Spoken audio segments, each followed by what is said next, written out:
Well, we're doing a food giveaway event to the community. A lot of people are facing food insecurity at this time. As we can tell, we had to start about an hour early because we just had so many people lined up. So as people come up and they need whatever big game as far as the men's are concerned to kind of have their positioning going on within the Summer League for that. So what's his signature in the basketball games? You know, I mean, Michaels has got that. Sit on their bicep. We'll have to ask him that when he comes in, because I've heard a few games, but there's something that really sticks to my mind. I gotta call Swanee and find out. Yeah, Swanee goes to every game. Right. I'm trying to think in my mind from when I've heard him. If there's anything that really maybe just for three, where he extends the three a little bit. I need to know what his signature is. Yeah. For me, doing the wrestling, it was I just like to play with the names a little bit, like Luke Weber, who just finished up his senior season. Luke, that type of thing. Weber and Brandon Metz I got after. So, and they have a big coming up on Sunday. They take on South Dakota State in Brookings for the bell. So that's the little thing that they have for their duels. And then before you know it, the Big 12s, the Summer League tournaments. Yeah, it's going to be a busy. We're getting to the end of February, so all the postseason stuff is starting. Whenever I think of Bison coaches that were by far the most fun to hang out with, Bucky Mont comes to mind right away. Oh, yeah. I mean, that guy had enough attitude. He spoke at my friend Dan Unruh's retirement, and luckily there weren't a lot of kids there. Yes. Yeah, that's it. He could bring game. No, there's no doubt about that. Yeah. My favorite was a Rocky Hagar press conference after UND beat them in one game. And there was one. So he's sitting in the back, and we're all kind of, and we were just kind of joking. Bucky, you have any thoughts? Rocky would say, because Bucky would always kind of sit there and just have a little fun. He goes, no. I thought the officiating wasn't very good. Of course, I don't know any of the rules. And we all were just dying of laughter. So, yeah, you just never know. Rocky goes, you just don't know what you're going to get. You just got to sit back and enjoy every second of it. Stick around, ladies and gentlemen. We're having one of those conversations. Derek Hansen, Abby Miller, and Joel the MC right after this.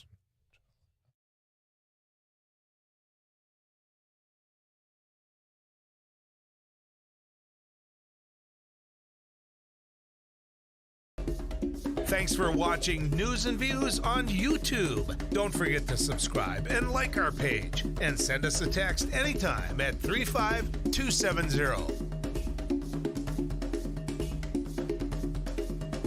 So today on MSUM campus, we're doing an ice jam, which is we're combining a bunch of percussion instruments with ice instruments, which are also going to be used in a percussive form. We're going to hit them with mallets, hammers, all those types of things.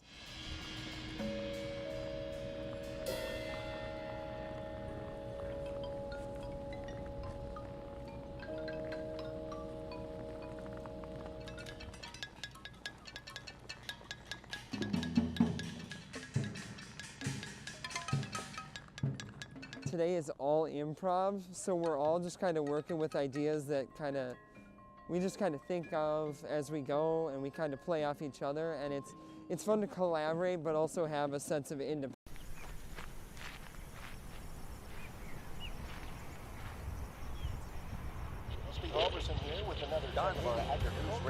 Hey, this is Abby Miller with the Derek Hansen, Couch Potato Radio. Did you see that? It Takes Two. Doug Miller with the morning crew this morning. News Radio. Amy Eiler with It Takes Two. This is Jack Michaels, Voices Force. Two tall tops, Joel man. Heitkamp here on the Mighty Sarah Heinrich. Tyler Access, your home. The Mighty 790 and 104.7 FM KFGO. The names you know, the voices you trust. Well, we're doing a food giveaway event to the community. A lot of people are facing food insecurity at this time. As we can tell, we had to start about an hour early because we just had so many people lined up. So as people come up and they need whatever they need, volunteers are taking care of it. It's all contactless, so nobody has to get out. And just making sure whatever the greatest need. We're just getting the greatest good. We're going until the food is out. As people are coming in, if they need 2 boxes and 2 gallons of milk, that's what we're giving. We don't want to leave anybody out. I was in the hospital, and I saw a flyer on the wall. And all the nurses were talking about taking people down there to get food and stuff. I got out last night. Got out of the hospital last night, and I said, man, I'm going to do this. When I came from Williston here, I lived on these streets for 3 years, caring. And that's what this is. That's the way I see it. Very helpful. I think it's going to be very 800-880-5346. Now we started some trouble. Derek Hansen, Yeah. Joel Heitkamp, Abby Miller. Who do we got on hold here, D? Jack, I think, has a Bucky all right, Mon story. let's so get to him. Get your Jack, finger on the button. Abby, red button, be ready. Go ahead, Jack. I heard you talking about Bucky Mon. Yeah. A freshman at NDSU, fall activities 101. He was running us through the warm-up, before class. And there was one of these big football players standing there with his arms folded. Bucky walked up to him and he said, "How come you aren't out there? I'm on the football team. I don't have to do that." Now, this is Bucky Mon looking up at a guy, and he says, "If you don't get out there, you won't be on the football team." Thank you, Jack. That doesn't surprise me No, about not Bucky. at all. Well, the thing with guys like that, you look at them, and I've seen this a few times where a sweep single leg in a bar fight, it goes a long ways. That's what they don't know about when you look at Bucky, that, yeah, he may not be as tall as you or whatever, but if he's crawling on your back like a spider monkey, it's not very much fun. So, Yeah. Well, those guys are tough. I've told this story, I know, before, but when I went to Boise State as a junior going into your senior year, I thought it was pretty tough. Started linebacker for a couple of years, did lifting weights, that type of thing. Got into a wrestling match with the 172-pound state champion. How'd that work out? Not good. No. Not good. I still am mentally bruised from that. Yeah, when they put you in a double chicken wing before you know it, it's tough. Yeah. I was just, how did that happen so quick? Yeah. Then he tried showing me, and within a little while, he looked at me and said, "Just keep playing football." It's funny how that works. Yeah. My cousin was a cop. They said anytime we'd see someone with cauliflower, we were trained to call for backup, because you don't want to be put in a double arm bar and have your gun taken from you. And that's a true story. So. When the ears look like that, yeah, nope, exactly. We're not going there. All right, so what's the big events going on this weekend, D? So we got a lot of stuff. UND at UMD hockey here on KFGO. Later start on Friday, 7:30. That's going to be an they're amazing only a series. couple of points out. Yeah, UND. And the Bulldogs are tough, so that should be a fun series. They're blue collar in it, this UND team. So, all right, stick around. We've got my buddy, Jerry, and Senator Kent Eakin coming in.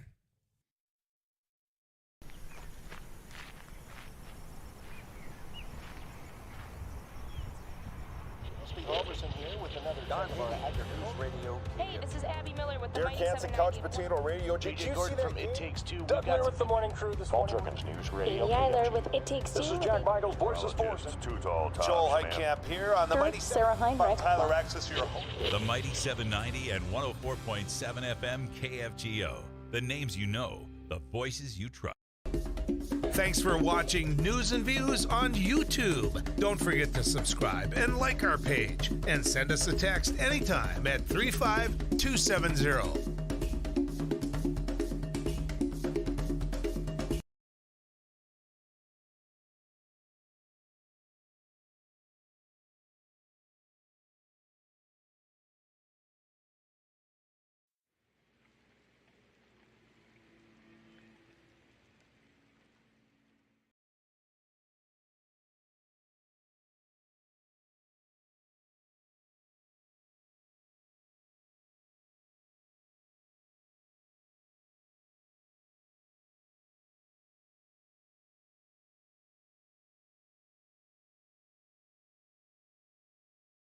Well, we're doing a food giveaway event to the community. A lot of people are facing food insecurity at this time. As we can tell, we had to start about an hour early because we just had so many people lined up. So as people come up and they need whatever they need, volunteers are taking care of it. It's all contactless, so nobody has to get out, and just making sure whatever the greatest need. We're just getting the greatest good. We're going until the food is out. As people are coming in, if they need 2 boxes and 2 gallons of milk, that's what we're giving. We don't want to leave anybody out. I was in the hospital, and I saw a flyer on the wall. And all the nurses were talking about taking people down there to get food and stuff. I got out last night. Got out of the hospital last night, and I said, "Man, I'm going to do this." When I came from Williston here, I lived on these streets for 3 years, caring. And that's what this is. That's the way I see it. Very helpful. I think it's going to be very helpful because I know people that are doing without. I think it's truly remarkable how much need there is out there. Like I said, we were going to start at noon, but we had so many people lined up. We started at 11, and volunteers have been working their tail off since then. I'm thankful for that. I think this shows that there is some huge needs in the community, and we got some things we got to address. So today on MSUM campus, we're doing an ice jam, which is we're combining a bunch of percussion instruments with ice instruments, which are also going to be used in a percussive form. We're going to hit them with mallets, hammers, all those types of things.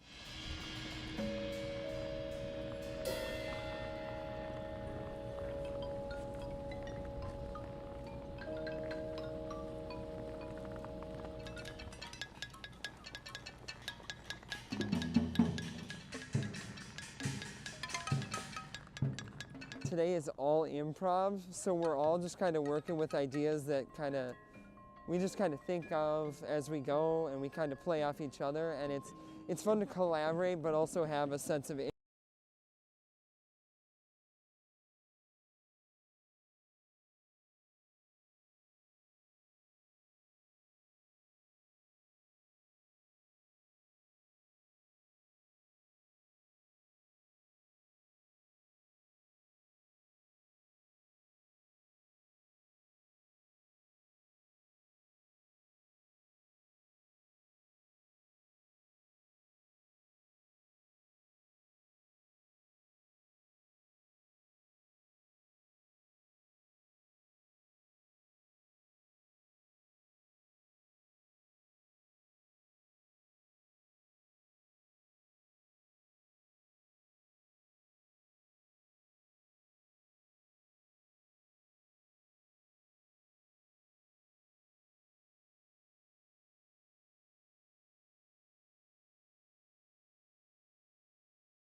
We're going to try and tie in with Kent Eakin, state senator from the great state of Minnesota.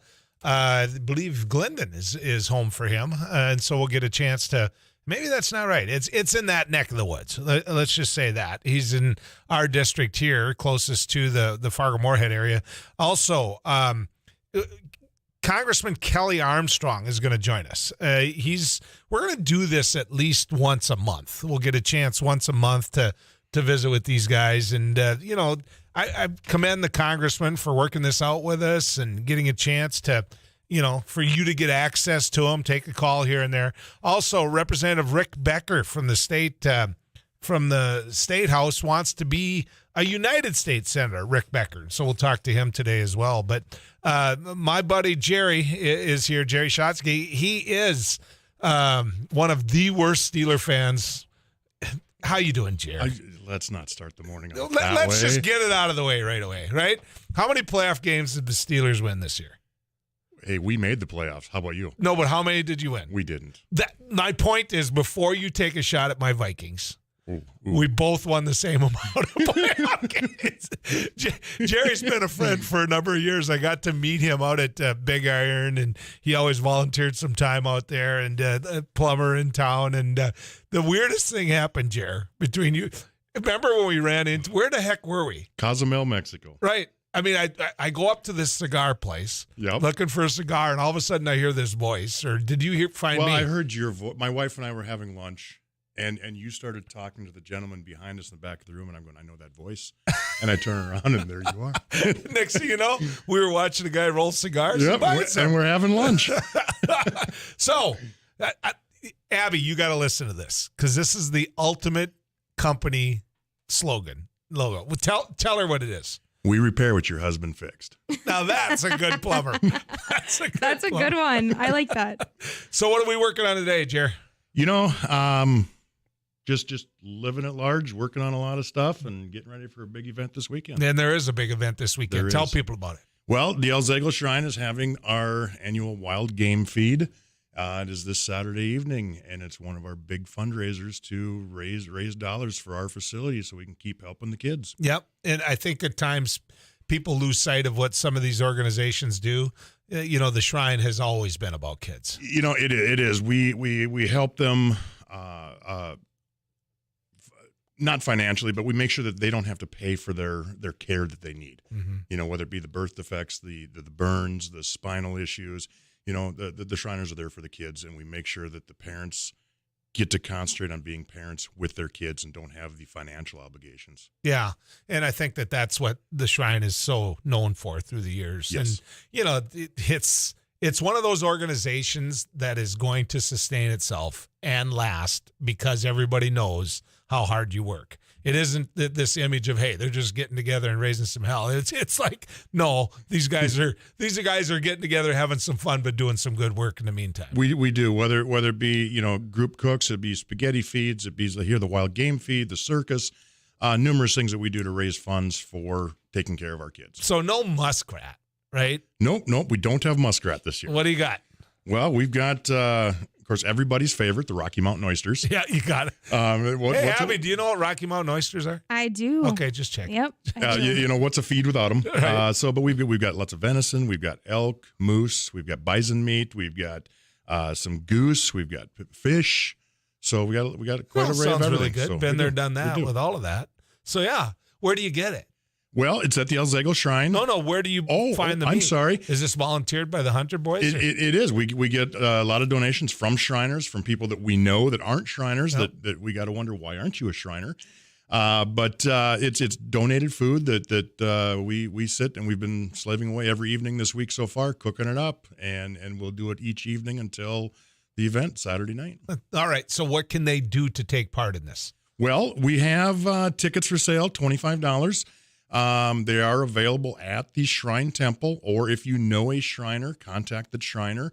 And that gets you in for a fun-filled evening of games, raffles, and good food. Everybody that's been around Fargo for a while knows where the temple is, but there's people listening to us that don't.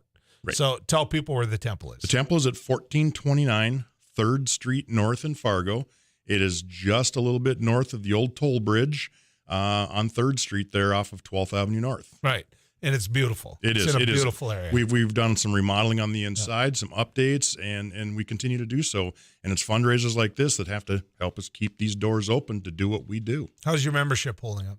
You know what? We're always looking for members. With any organization, you can always take new members, and we're getting them, but it takes time and it takes numbers to do what we've got to do. Yeah.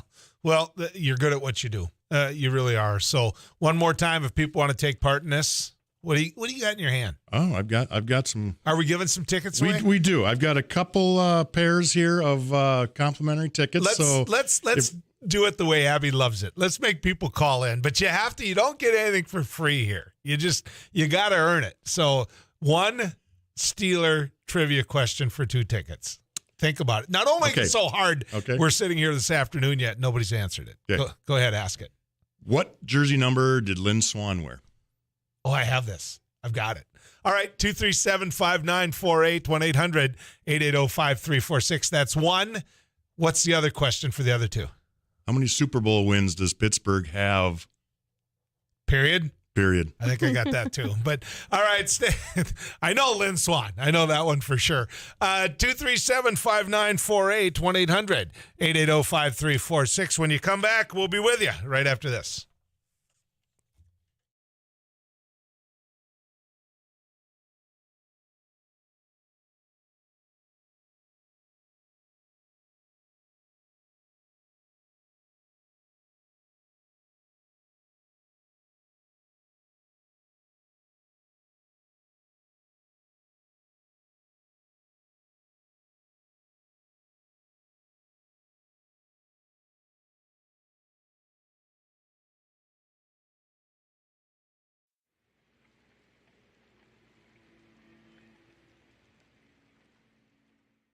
So today on MSUM campus, we're doing an ice jam, which is we're combining a bunch of percussion instruments with ice instruments, which are also going to be used in a percussive form. We're going to hit them with mallets, hammers, all those types of things.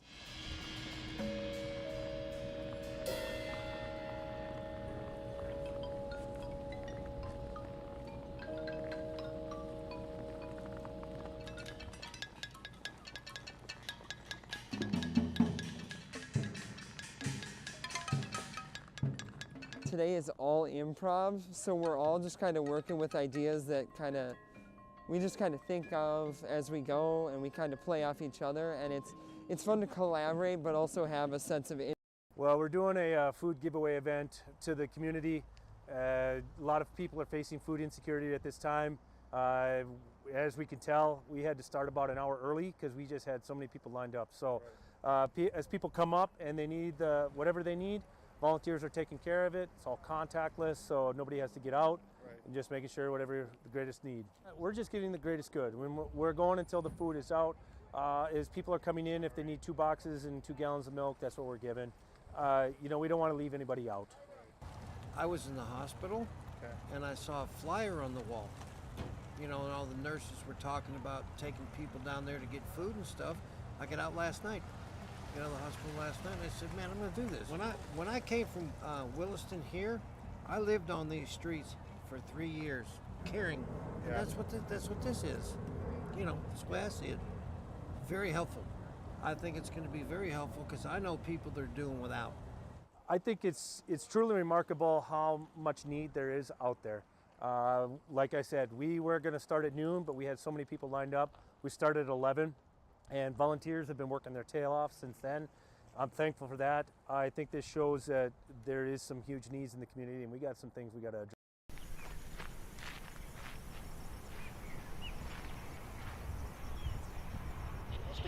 Here with another News Radio. Hey, this is Abby Miller with the Derek Hansen, Couch Potato Radio. Did you see that from It Takes Two? Doug Miller with the morning crew this morning. News Radio. Amy Eiler with It Takes Two. This is Jack Michaels, Voices Forces. Joel Heitkamp here on the Mighty Sarah Heinrich. Tyler Access, your home. The Mighty 790 and 104.7 FM. About the event going on at the Shrine this weekend. They got the Wild Game feed. Now, we still have 2 tickets left. The first one was answered, which was Lynn Swann's number, which actually the most important person to wear that number, right, Jerry, was Ellen Page. Well, Okay, another Viking. There it is. 88. I knew that one. I was off by one on the Super Bowl championships. No one's called in on that one yet. So you can win. Don't call in unless you are going to use the tickets. Go to the Wild Game Feed at the Shrine this weekend. But the question was, how many Super Bowls has the Pittsburgh Steelers won? A whole lot more than Minnesota. A whole lot more in Minnesota. You know what's bad is once we finally win, and we will. It'll just be after I'm dead. But once we finally win, the Packer fans and Steeler fans are going to look at me and they're going to say, "Yeah, but you're still not where we're at." I'm like, I don't know how to get ahead of that. I don't. I do not know how to get ahead of that, and it certainly isn't going to happen unless we get on a roll like the Patriots. Right. And you know what? That was just a role that it finally came to an end. But they just had all the right keys and pieces to the puzzle at the right times every year. Here's the name that I think you, even as a plumber, could actually spell. Jerry, you're on with Jerry. Go ahead. Hi. Hi. How are you? I'm well. How are you? Oh, good. I'm just going to take a guess, and I hope I'm close, but I'm going to say 4. No. I wish it was. No. That's the number of Minnesota Vikings Super Bowl losses. I'm sorry. Jerry, thank you for playing right into Joanne. Joanne, do you have the answer? How many times have the Steelers won the Super Bowl? I've got a guess, but I'll say 8. No. That would be nice because that'd be almost untouchable for anybody to catch us. Have the Steelers ever lost a Super Bowl game? Yes. Who'd they lose to? They lost to the Packers and I believe Dallas. Okay, so they have lost a couple. I remember them beating Dallas. Yes, they did. And I remember them beating the Vikings. Yes. I'm trying to think of who else they beat. They beat Arizona. All right. Come on. Well, if I keep going, that's going to give away this answer. Well, that's kind of the point in doing this, right? So we're between 4 and 8. We're between 4 and 8, and I would argue that we're directly between 4 and 8. There it is. 237-5948, 1-800-880-5346. Greatest Pittsburgh Steeler ever. You know what? There are so many. Depends if you want to go offense or defense. You've got Jack Lambert out there. The man could hit you like you-nothing. Intimidating. Yes. And he wouldn't wear his teeth. No. Offensively, you've got Franco Harris. If you come into the modern era, some of these guys that, Ben Roethlisberger, I'm sorry, you couldn't bring him down in the backfield. Yeah. He just needed protection. He never had it. I would rank Mean Joe Green as one of the greatest football players of my era. And one of the best Super Bowl commercials. Yeah, absolutely. But he was so dominant. Yes. I mean, he was just so incredibly tough. And he just owned the line. Yep. I remember the Vikings Super Bowl. And actually, that was what, 16-6? It was a close game, albeit kind of a boring, grinded out kind Keeping of in mind, you're much older than me, so I've watched replays of it, yeah. not live. Well, I'm what? Yeah, 10 years older than you? How old are you? 53 right, as of recently. 7 years, right? 7. Let's get to Donna and see if she's got. If you missed the number, it's nobody's fault but yours. But how many championships do the Steelers have? 6. There it is.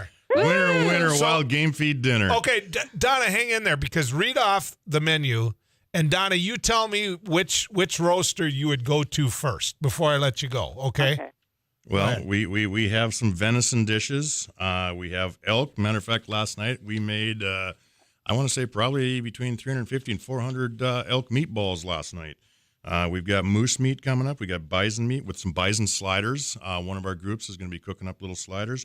We got different pickled fishes, and we have everybody's favorite, the Rocky Mountain oysters. Donna, which one was the first one you'd go to with your plate and say, let me try some of that? Elk meatballs.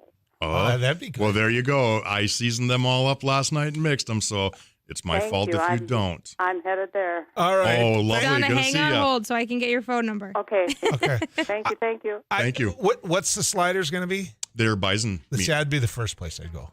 They're good. You know what the key to really good bison meat, cooking it is? Keeping it moist. That, and don't cook it hot.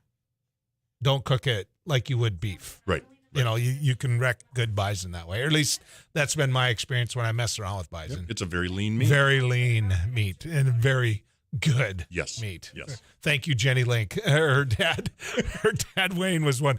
Remember the bison commercial? I think they still use it, where they've got all these bison out in a pasture and they've got it looking like the thundering herd and they're running like they're in an offensive line. That was made south of Winemere at my old family friend's place. They took a row of hay, so they took this out there so the cattle are eating the bison are eating the alfalfa, and then they got them running. And it was a beautiful concept to an ad and played well into the whole. I think it's the reason that the bison have done so well in football. Well, that's my theory. I think it's good fans. Couldn't be the players, couldn't be the coaches, couldn't be anything like that. So the shrine itself, tell them one more time, on Saturday where they're supposed to be. 1429 3rd Street North up there in North Fargo, from 5 till 9, and food starts being served at 5, and the food is until gone. $25 in advance, $40 at the door. That's correct. Take advantage of it there. Jerry, thank you, man. Thanks, Appreciate Joel. it. I love it when you get a chance to stop in. Today, we're going to get a chance to visit with Congressman Kelly Armstrong. That's right. We're going to visit with the Congressman. A lot of things going on out in D.C., and he'll take your calls. He'll take your messages, so you can be part of all that. All you have to do is dial in on our Laney's News and Views studio line at 1-800-880-5346. Also, Representative Rick Becker, a state representative representing District 7 in North Dakota, and he wants to be the United States Senator. He doesn't think that John Hoeven is conservative enough. That's the same John Hoeven that came out yesterday and says that people who assault flight attendants shouldn't be put on a no-fly list. So I'm trying to figure out how that isn't conservative enough for Representative Becker, but we'll talk to him about it. One thing about Rick, you ask him a question, he answers it. I respect people like that. I do. Might not like what comes out of his mouth, and he might not like what comes out of my mouth, but he'll answer the question. Also, we never got into the Remington issue, where the families of the victims of Sandy Hook sued Remington, and Remington's bankrupt now. There's no more Remington. But you know what? They won. $73 million settlement. So we'll get into that as well. And we never talked about an accounting firm at the time you need them the most. An accounting firm saying, you're on your own. And that happened to a high-profile individual in the United States of America. We'll talk about that today as well. Stick around. More coming your way.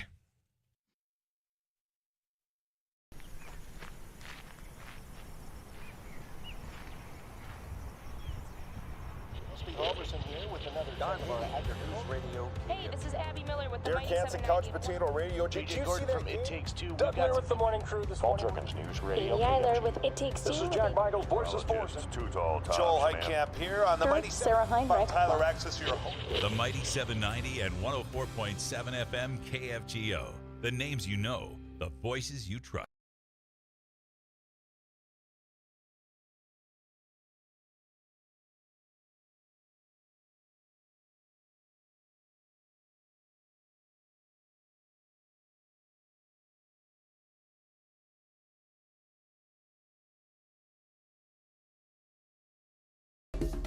Thanks for watching News and Views on YouTube. Don't forget to subscribe and like our page, and send us a text anytime at 35270.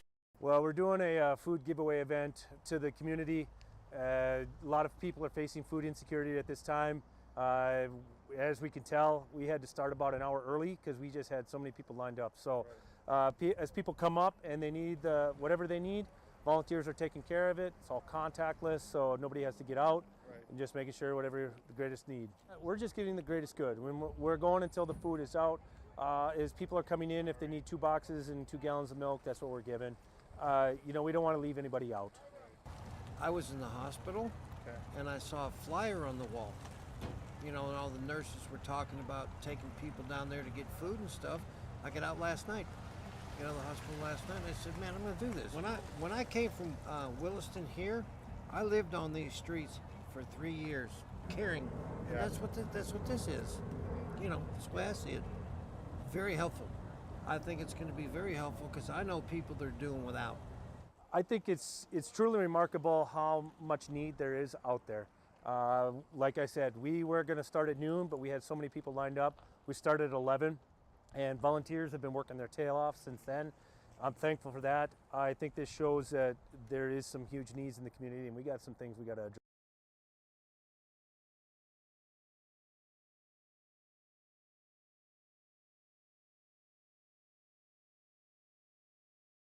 So today on MSUM campus, we're doing an ice jam, which is we're combining a bunch of percussion instruments with ice instruments, which are also going to be used in a percussive form. We're going to hit them with mallets, hammers, all those types of things.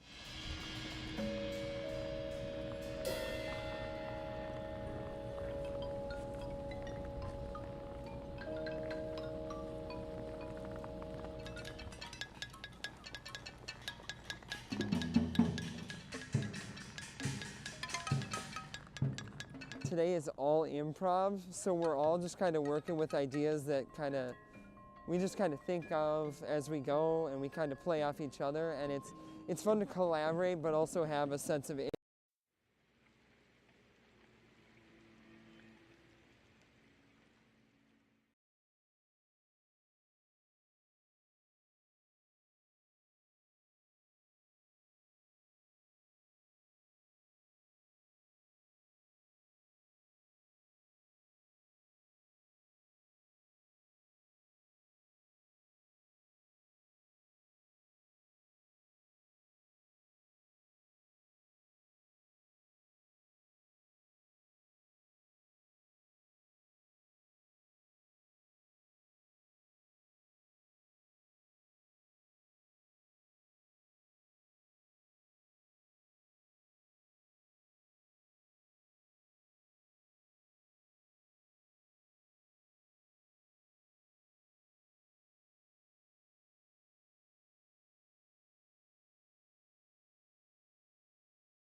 Right, you're only one day away from Friday. Abby, you're going ice fishing this weekend, I heard, huh? I did not know that was on my schedule. There's only going to be a little, severe weather coming in? Yeah, winter weather advisories. When I was your age, at a time like this, you'd pack up your bag, you'd go to where your parents didn't want you to be, and then you'd wait for the storm to hit, then you'd call them and say, I can't get home. I can't get home. We did that in college a lot. We'd go you go to Grand Forks, go to Fargo, and now all of a sudden I can't get back to Grand Forks. I can't make it.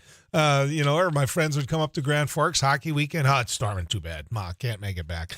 That's the perfect time for this. In fact, I know somebody who knows this. He went to pass law school if he couldn't have done it, and that's Congressman Kelly Armstrong. Congressman, good to have you back on News and Views. I did that more than once in high school and college, but it was never in an ice house. I can promise you that. They're different now. I mean, you've got satellite TV, you've got ovens, you've got stoves. So it's a little different than when you were a young man growing up. Even though I know you're younger. Some of them cost more than my first house. Yeah, no kidding. How you been, Congressman? I've been good. It's obviously district convention season in North Dakota, so we have what's called a district work week. So we do Zoom hearings and stuff. Those are the new rules in the COVID era, which hopefully ends soon. But I'm doing one of those. You remember these: Bismarck to Minot to Watford to Wahpeton to Castleton to Granville back to Bismarck weeks, and I actually really enjoy it. Yeah, you get a chance to see a lot of people. You don't look forward to it, but when you're into it, you enjoy it. That's how I used to describe it to people. Absolutely. And, I had, when I was practicing law, I traveled all over the state a lot. And then actually as the state party chair for 3 years, I had the opportunity to do a lot of it. So I'm used to windshield time. And actually, like I said, it's also when you're driving, it's a good time to call like your non-political buddies and be like, how's the ice fishing? Yeah. It is. It's a perfect time. Yeah. I called my sister this morning, had a great talk. Congressman, I want to talk to you about what's going on in D.C. Sure. Is it going to get back to where, or is it just we don't see it because national media doesn't let us see it that way, where something's getting done, where it feels like we're governing, or is my perception wrong? I don't know, and I'm there every day. Listen, there's a lot of things, and you'll appreciate this because Senator Heitkamp was one of the leading people on this when she was in the Senate, and that's on like postal reform. And when I was on the Oversight Committee doesn't have jurisdiction of a lot, but they had jurisdiction of postal reform. Like in the committee, I was the only Republican on the committee to sponsor the getting rid of the pre-funding of the postal pensions. But we ended up passing a really good bipartisan bill that's actually really going to do something for rural North Dakota and actually urban North Dakota. And I actually think it has a real chance of passing the Senate. So, there are things we're doing. It's hard to put that into a Twitter tweet. Twitter tweet's a little redundant, but there are some things that are getting done, and that was Jamie Comer, who's the ranking member of Oversight, and Carolyn Maloney, who is the chairwoman of Oversight, coming together. Not either side doesn't love the bill, but it deals with something that's really important to people who know that private carriers are not going to guarantee 6 days delivery to Ray, North Dakota. So there are some things going on. It just doesn't seem the focus is on them all the time. I'm kind of in the mix on all of that. I don't know at times if I like how good people are at delivering things as much as what I wish people would go down to that main street. But I think the horse is out of the barn, Congressman. We're good as they see things shipped through the rural mail carriers and through UPS and FedEx. These people are going to be going down driveways even more and more. Yeah, but the answer is, and my friends and the guys who do that in the private sector, just the answer is they want, and I don't mean this critically, it's part of business, but they want to make sure they corner as much of the market on the things that make money as possible, but they're not always willing to deliver the stuff that we need. This is everything from electric bills to medicine, and we need a U.S. Postal Service. We spend a lot of money on weird things in D.C., but the post office is actually in the Constitution. It's something we need to take care of, and it's really important for states like North Dakota. So I want to talk a little bit about, Republicans are talking about inflation and how bad Joe Biden is when it comes to the economy. I've had a couple economists on the show who talked about the secular nation or way that the economy can work in this nation. And they talked about coming out of a pandemic, a lot of different things. All of that you can agree or disagree on, and you can have a policy, but not showing up for a committee to deal, with the bank, with the appointments that are made. And I realize the Senate is different than the House, but it is your party. I mean, how do you not show up at a hearing to appoint members to the Fed? I'm a little at a loss. Was this yet? Oh, okay. Is this the Raskin appointment? Yes. I've been a little busy on our side running around. No, but I know, but I'm just I haven't read a lot about it, but Joel, I'll just be honest. I'm generally under the impression I've never been a huge fan of that. I don't like walkouts when they happen politically. I don't like them necessarily when they happen that way. I'm assuming this is something. I mean, it's got to be a quorum issue because of the 50-50 Senate, but sooner or later they have to. They have to get in there to get it done. Well, I mean, listen, the president, whoever it is, whether he's your party or not, gets to pick his people. But the other answer to that is Republicans do get to oppose them when they do those things. But for the most part, I'm pretty. I mean, the very rare circumstances, they almost never work. Yeah, and not only that, but if you're going to complain about something, then roll your sleeves up and work on it. I don't. And I will tell you, and I think a little bit of it is the difference of being an at-large member, even like on our side when people ask us to sign letters opposing and doing those things with nominations. I usually don't do it from the House side, and I think that's just a different relationship when you're an at-large member with your two senators, and there's a lot of different reasons why people vote different ways. And as anybody who's ever done that job knows, particularly whether it's judges or U.S. attorneys or any of that stuff, you make one person happy and 10 people angry, and it's a big responsibility for our U.S. senators, but it's also something that I'm not sure they want their House member wading into. So let's go down the road of how the House itself is operating. I would argue that there's 4 caucuses in the House. I've made this point before. You've got middle of the road Democrats, you got middle of the road Republicans, you've got far right Republicans and far left Democrats. And when the Democrats are in control like they are now, the far left Democrats have a bigger voice. I don't think it's working. And I think what happened in San Francisco in a school board election or a recall shows that it's not working. Do the middle of the road Democrats ever come up to you from the middle of the Republican side and say, can't we fix this? Let's use the word crap. Yeah. Well, I will tell you, some of my best Democratic friends in Congress are not what anybody would consider middle of the road Democrats. And yeah, I mean, I think there are a lot of people that would like a lot of structure change. Here's the dirty secret about Congress. It doesn't matter, particularly the House. Doesn't matter which party's in leadership, because we've seen it throughout at least recent history. Rank and file members don't like how much control leadership has over everything from the calendar to what bills get a vote. And I think there's a younger generation that always comes in and says, we're going to work hard to change some of those things. And we'll see if we can bring it to fruition. The problem is, and this is the functional problem, and this is why I've said these things when I've argued against my Democratic colleagues in the Rules Committee. It's the party in power that has to do it, right? And right. You can really be grouchy about it when you're in the minority. When you're in the majority and you're getting potentially, leaned on for committee spots and plum positions and all of that, it's a little harder to buck your own leadership, which I don't think is unique to this time in politics, but it's definitely prevalent right now. Do you support the trucker protest?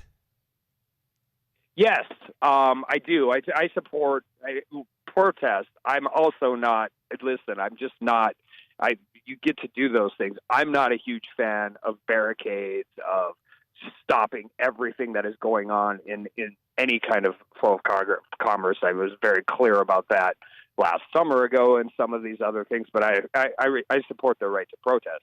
I don't know enough about this act that Prime Minister Trudeau implemented the other day, but it causes the civil libertarian in me serious pause for concern, like a lot. Well, my point has been this, and Representative Rick Becker is going to be on with us, and I'm not asking you to carry his water. I mean, he's in his own fight. But in North Dakota, there was a bill that was advanced and it got a lot of votes talking about how when the Dakota Access Pipeline was being protested, it took liability away from anyone who would hit one of these protesters on the road. And yet now many of those same people are arguing that, these Canadian truckers and what they did on the northern border here in North Dakota, that they're second only to God. And I'm struggling with how you can have those two things, Congressman. Well, I know a lot about that bill because I killed it when I was the chair of the Senate committee. I know you did. That's why I played into it. So. I mean, you can have a lot of different things going on, but listen, our North Dakota farmers and ranchers aren't, dealing with this and how these work and all of that. I think it's been very effective. I think it's called a lot of attention. But, there's difference between protesting, which every person has a right to do, rowdy, set a hot tub up in downtown Ottawa, do the things, all of those different things, but actually stopping and functioning to stop private enterprise might get a lot of attention for a lot of things, but eventually you have to be able to take care of that stuff. The key to that is to make sure, listen, and this is always tough, is what is the proportional response? Negotiating, doing all of those things is all great first, but also at the same time, we got to move our grain to market. Yeah. Congressman Kelly Armstrong, number of questions have come in by text in our iConsultants of North Dakota text club. Of course, you can get some airtime with them as well. If you call, you're polite, you don't cuss, all you got to do is call Laney's News and Views studio line at 1-800. I can deal with all of that, too. It's probably, you guys probably get more trouble than I do. Yeah. Let's get to the weather cave and find out what Too Tall Tom has for us. Tom?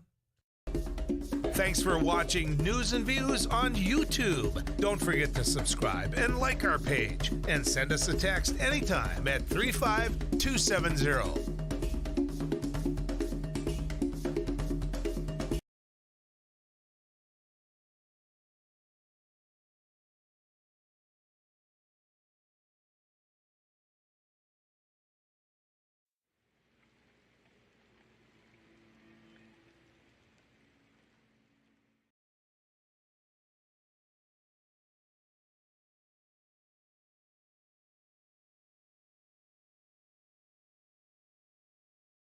So today on MSUM campus we're doing an ice jam, which is we're combining a bunch of percussion instruments with ice instruments, which are also going to be used in a percussive form. We're going to hit them with mallets, hammers, all those types of things.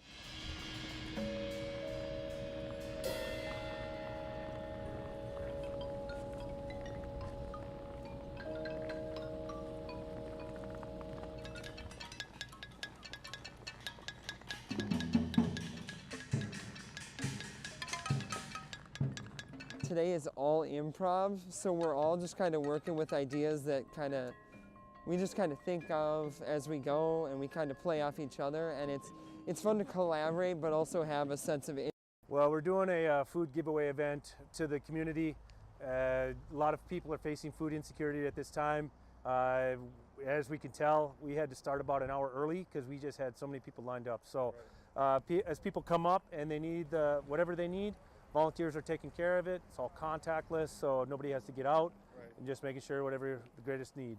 We're just getting the greatest good. When we're going until the food is out. As people are coming in, if they need 2 boxes and 2 gallons of milk, that's what we're giving. We don't want to leave anybody out. I was in the hospital, and I saw a flyer on the wall. And all the nurses were talking about taking people down there to get food and stuff. I got out last night. Got out of the hospital last night, and I said, man, I'm going to do this. When I came from Williston here, I lived on these streets for 3 years, caring. And that's what this is. That's the way I see it. Very helpful. I think it's going to be very helpful because I know people that are doing without. I think it's truly remarkable how much need there is out there. Like I said, we were going to start at noon, but we had so many people lined up. We started at 11. And volunteers have been working their tail off since then. I'm thankful for that. I think this shows that there is some huge needs in the community, and we got some things we got to address.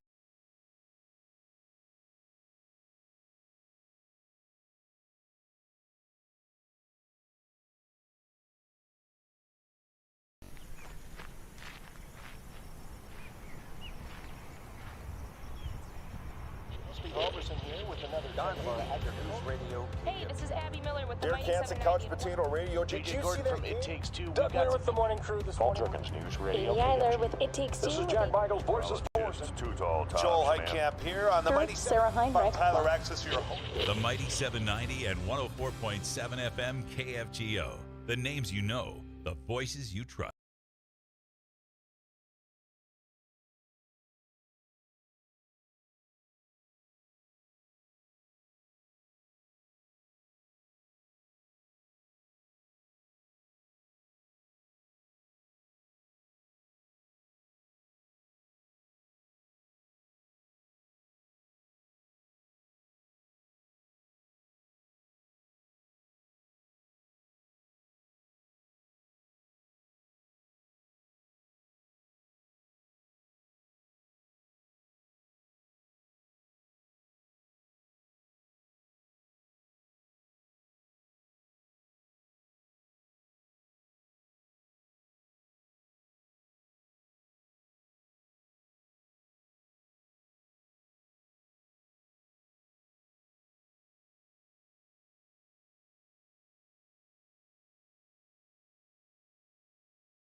Is with us. We're going to do this every now and then and just get a chance to, for lack of a better way of putting it, just BS on air and talk about some issues. Congressman, one of the big things that's being pressed right now and really got people's attention was that there are people out there saying that these individuals who have gotten vicious and violent on planes shouldn't belong on the no-fly list. And North Dakota's 2 lone United States senators have said that these people don't belong on the fly list, and people want to know where you stand on that. I've got about 5 messages in here in our text club saying, does he think that these people should stay on the no-fly list? They want to know what you think. Well, first of all, and I want to be clear about this as somebody who flies a lot, taking your anger and frustration out on other passengers on a plane or the flight attendants who are working the plane is absolutely ridiculous. Simply, absolutely. The problem with the no-fly list is that there's almost no due process involved in it. Now, it was originally set up for very limited circumstances. And a lot of this came out of 9/11, and rightfully so. And this is my problem with all programs like this. And listen, I'm a defense attorney at heart. So this is just where it's at. Until you have real metrics in place where people can actually have due process, it's hard for me to support just administratively doing that. And we've all seen the videos and all of those things. And in some of those cases, yes, those people should probably not be allowed to fly again. And in likelihood, need to go to how to be a better member of society classes. But the no-fly list is a really difficult thing to deal with because there's almost no due process to it. It's one of the greatest deterrents you can possibly have, though. And it's hard to not, when you see it, when punishment, you see what happens. Joel, punishment without due process is a great deterrent anywhere. I don't believe there's not due process. I do. I believe there is a due process for it. And I also believe that they're terrorists. I believe that what they're doing is what the no-fly list was intended for. They're terrorizing on the plane. Terrorizing and terrorists are two different things. Terrorizing is actually a legal crime, which I have unique problems with anyway. But I don't think hyperbolizing these things help. I mean, they're terrible people doing terrible things. I agree with that, but I don't think they're terrorists. Somebody wants to know if you realize over 90% of the Canadian truck drivers are in fact vaccinated, that this protest is really about nothing. What are your thoughts on that? Oh, I disagree with that, and I think you could tell just by the groundswell of it, and I think you could tell about the support they're getting. I have a lot of friends in Canada. I've spent a lot of time up in Canada, and this protest is not about nothing. See, here's Congressman where I struggle with that. If you and I and 298 other people get together and we go to the Capitol grounds, there's going to be 300 people there, and it's going to look like nothing in terms of a protest. Agreed?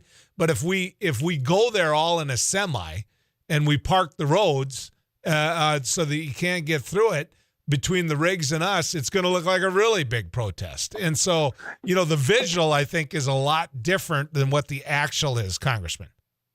Well, everything about planning a effective protest, somebody who's watched these in D.C., is how organized you are, how well you do it, how you do your voice, and everybody has the right to do that. I just wish across the board, and I mean this, across the board, we had a little bit of less intellectual hypocrisy about the ones we support and the ones we don't. One of my favorite things, and one of the things I really missed over the last year and a half in D.C. is the protest and the ability for people to do those things, because it's the center of democracy in the free world, and that also has some of the most exceptional protests and legitimate acts of free speech that exist. And I don't always agree with the issues that they're protesting, but I agree with their right to be there, and I agree with their right to do this in Canada as well. One word answer, yes or no, 5 seconds. January 6th was protest or not? January 6th started as a protest and turned into a riot. Okay. Good to visit, Congressman.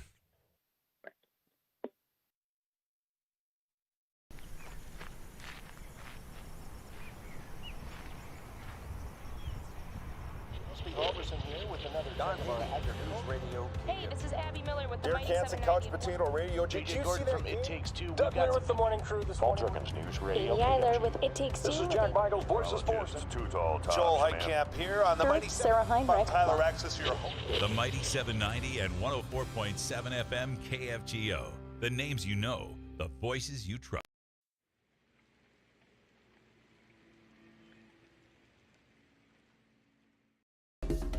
Thanks for watching News and Views on YouTube. Don't forget to subscribe and like our page, and send us a text anytime at 35270. Well, we're doing a food giveaway event to the community. A lot of people are facing food insecurity at this time. As we can tell, we had to start about an hour early because we just had so many people lined up. So as people come up and they need whatever they need, volunteers are taking care of it. It's all contactless, so nobody has to get out, and just making sure whatever the greatest need. We're just getting the greatest good. We're going until the food is out.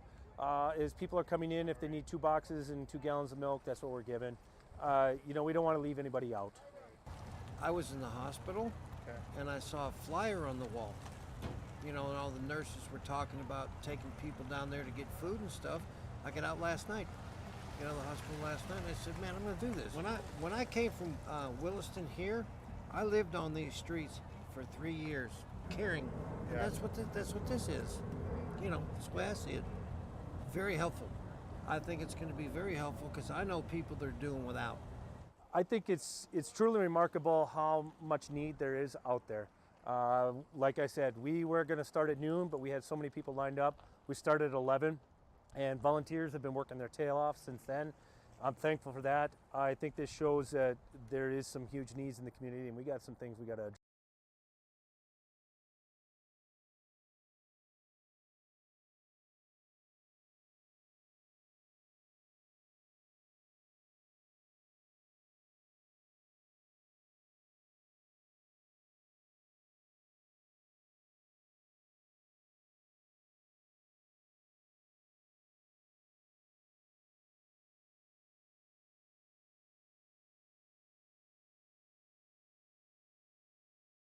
So today on MSUM campus, we're doing an ice jam, which is we're combining a bunch of percussion instruments with ice instruments, which are also going to be used in a percussive form. We're going to hit them with mallets, hammers, all those types of things.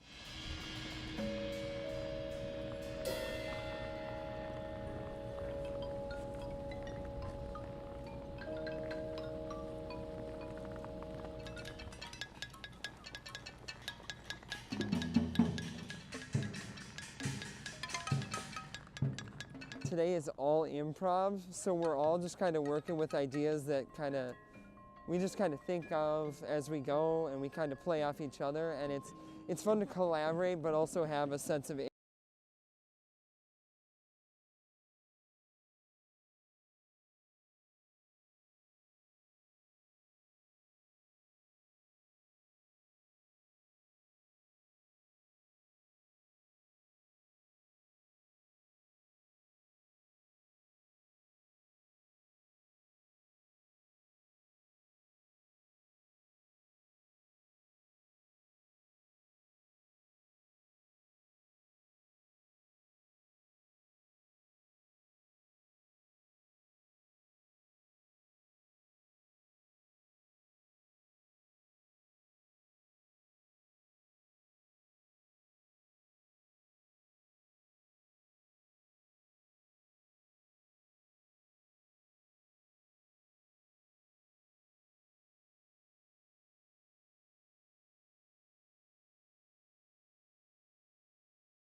You're just doing that to be nice after you picked on me so bad last night. Well, we've had mutual picking on each other, but I did play a Frank Sinatra song for you this morning, and then you're like, we're going to have a Frank Sinatra day. I was like, ooh.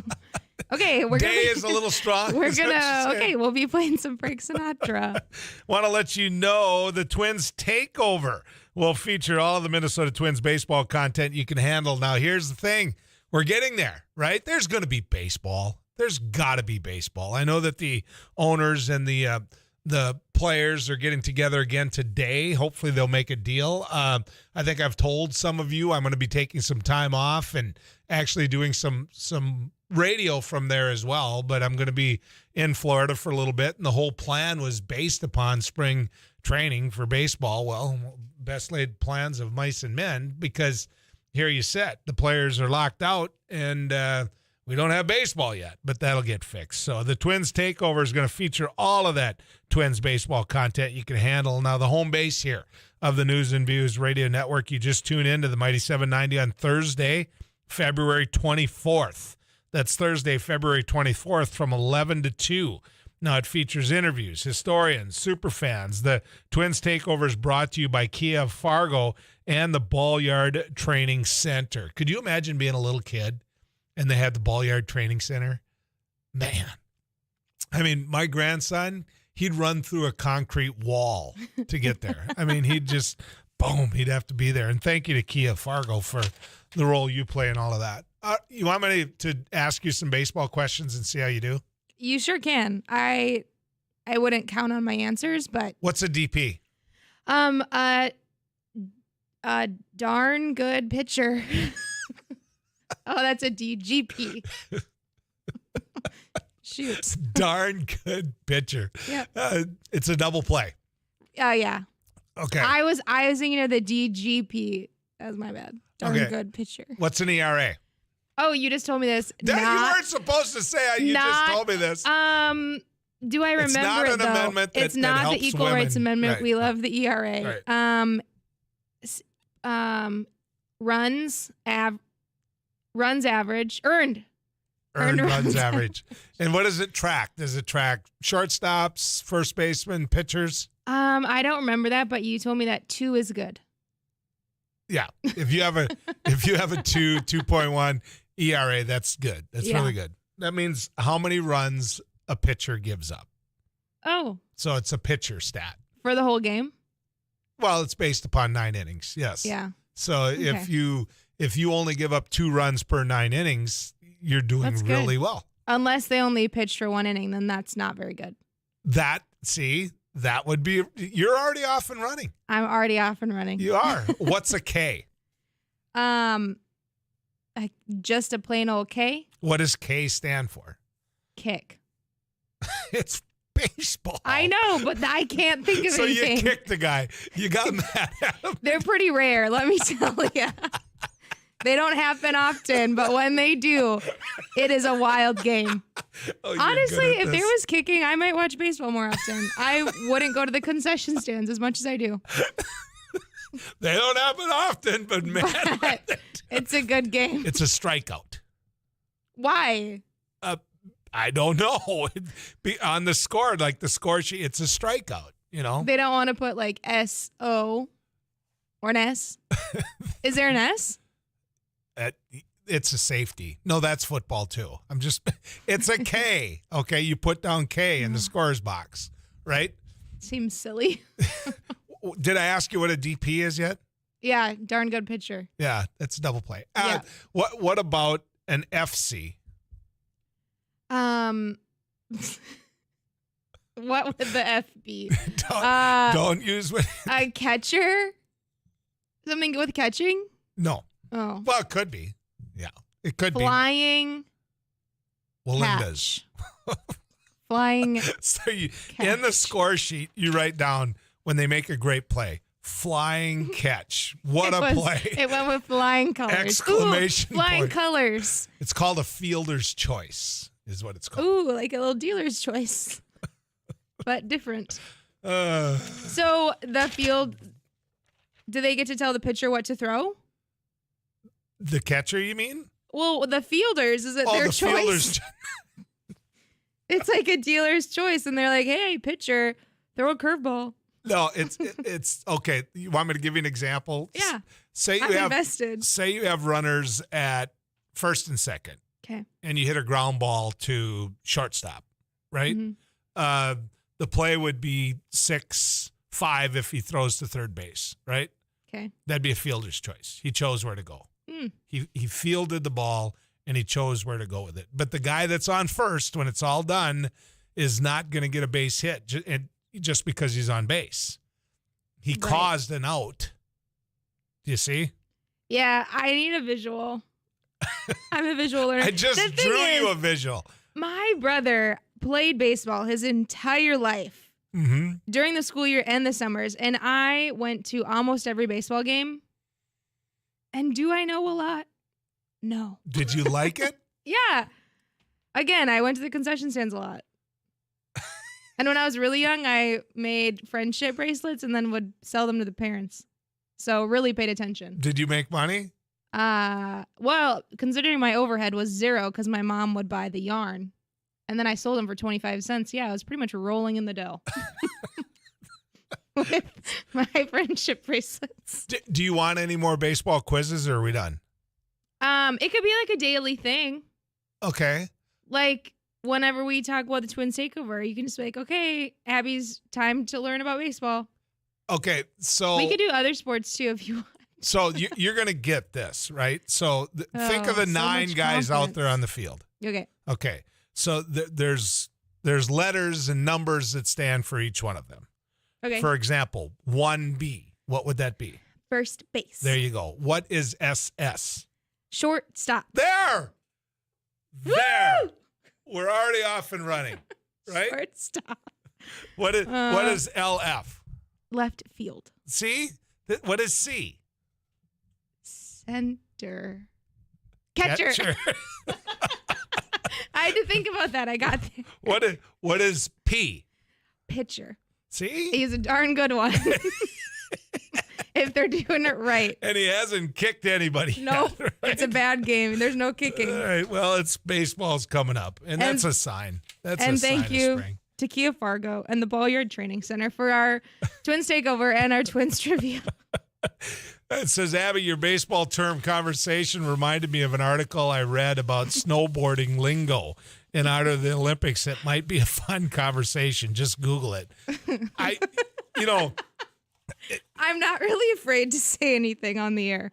Well, it was what we've learned. I saw a tweet by Tom Szymanski, and we got to get him in here to do the weather on the next one. Make him, Abby, he likes you. Make him come into the studio here.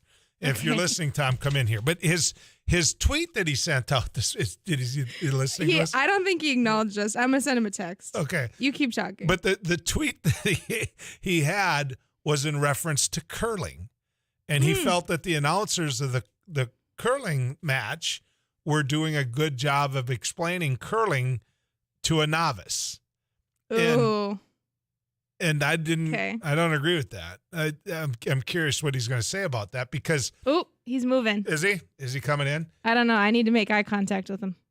We'll see. Look up. I am. Oh, yeah.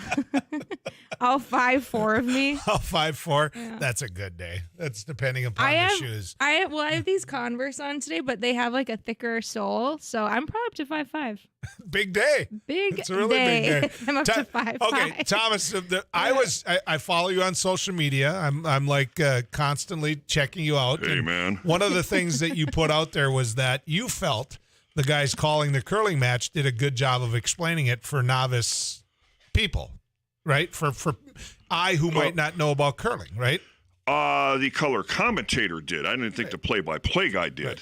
Right. But you knew about curling before all of this. I'm new to it. I started getting into it 4 years ago because I thought, well, let me give it a watch. And I actually I'm weirdly fascinated with it. Yeah.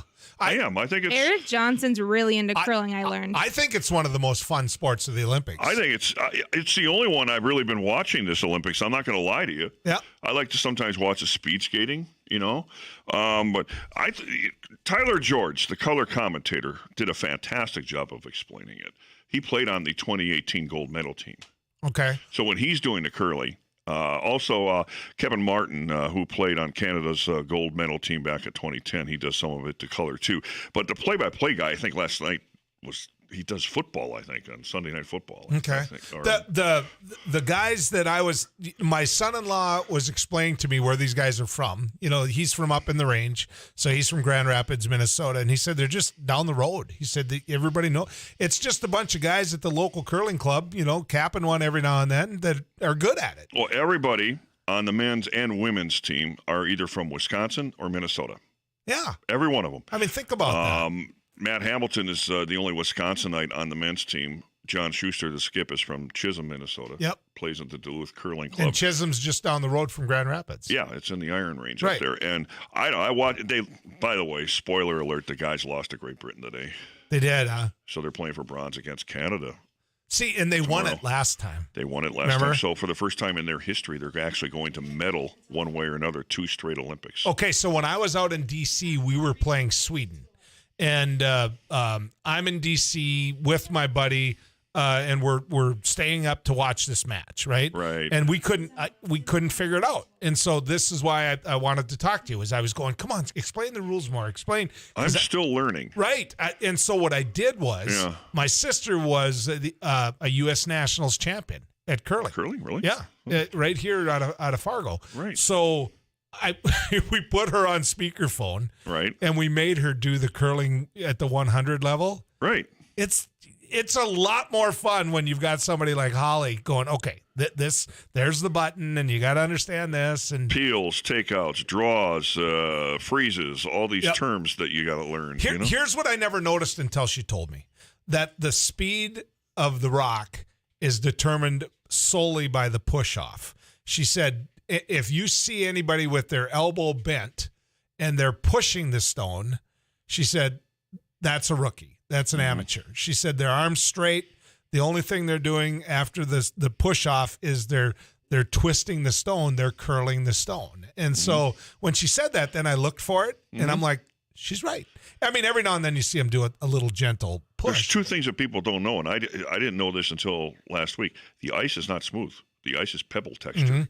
And when you sweep, some people say, what does sweeping do? It actually steers or accelerates the stone.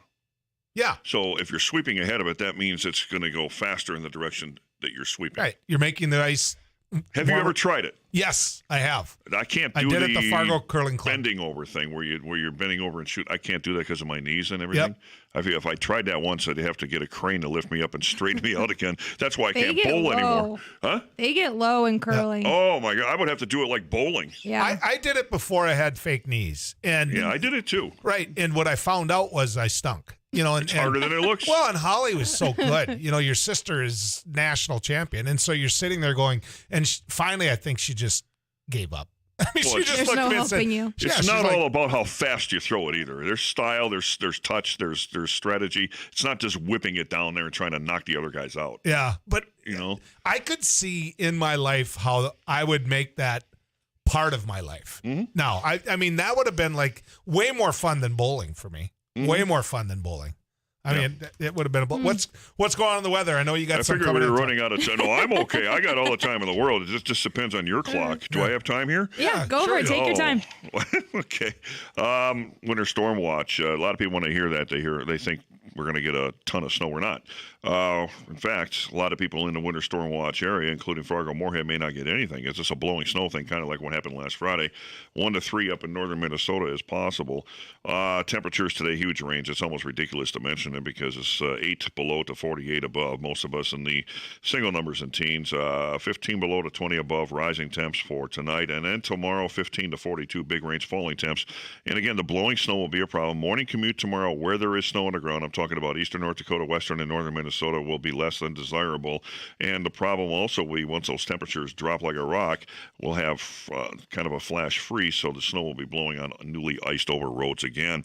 We're looking at temperatures right now in the teens below across Minnesota, single numbers below across parts of central North Dakota, and above zero out west. Tallest town of the day is Fessenden, North Dakota, where it's 10 below. I'm meteorologist Tom Szymanski from the News and Views Regional Weather Cave. So, Tom, all these different sports that you and I who grew up loving sport, now you got the snowboarding, you've got the I mean, I'm sorry, but some of these people are so incredibly athletic that I can't keep up with what they're doing.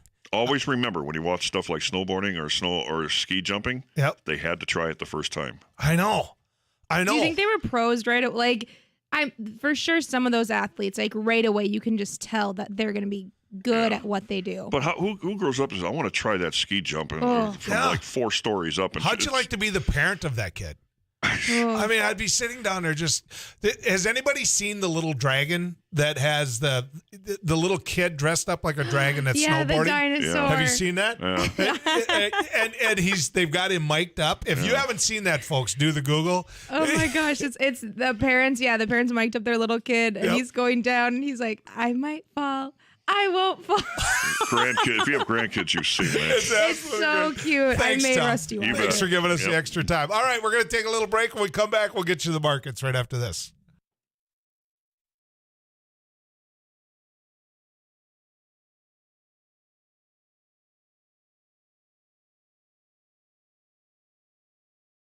So today on MSUM campus, we're doing an ice jam, which is we're combining a bunch of percussion instruments with ice instruments, which are also going to be used in a percussive form. We're going to hit them with mallets, hammers, all those types of things.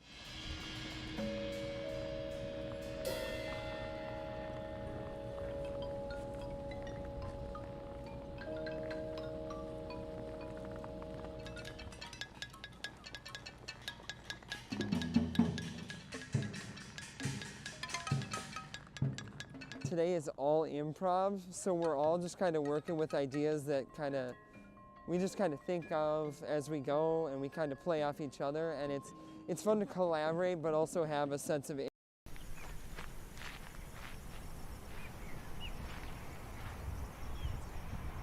Rusty Halverson here with another News Radio. Hey, this is Abby Miller with the Derek Hansen, Couch Potato Radio. Did you see that from It Takes Two? Doug Miller with the morning crew this morning. News Radio. Amy Eiler with It Takes Two. This is Jack Michaels, Voices Forces. Joel Heitkamp here on the Mighty Sarah Heinrich. Tyler Axis, your host. The Mighty 790 and 104.7 FM KFGO. The names you know, the voices you trust.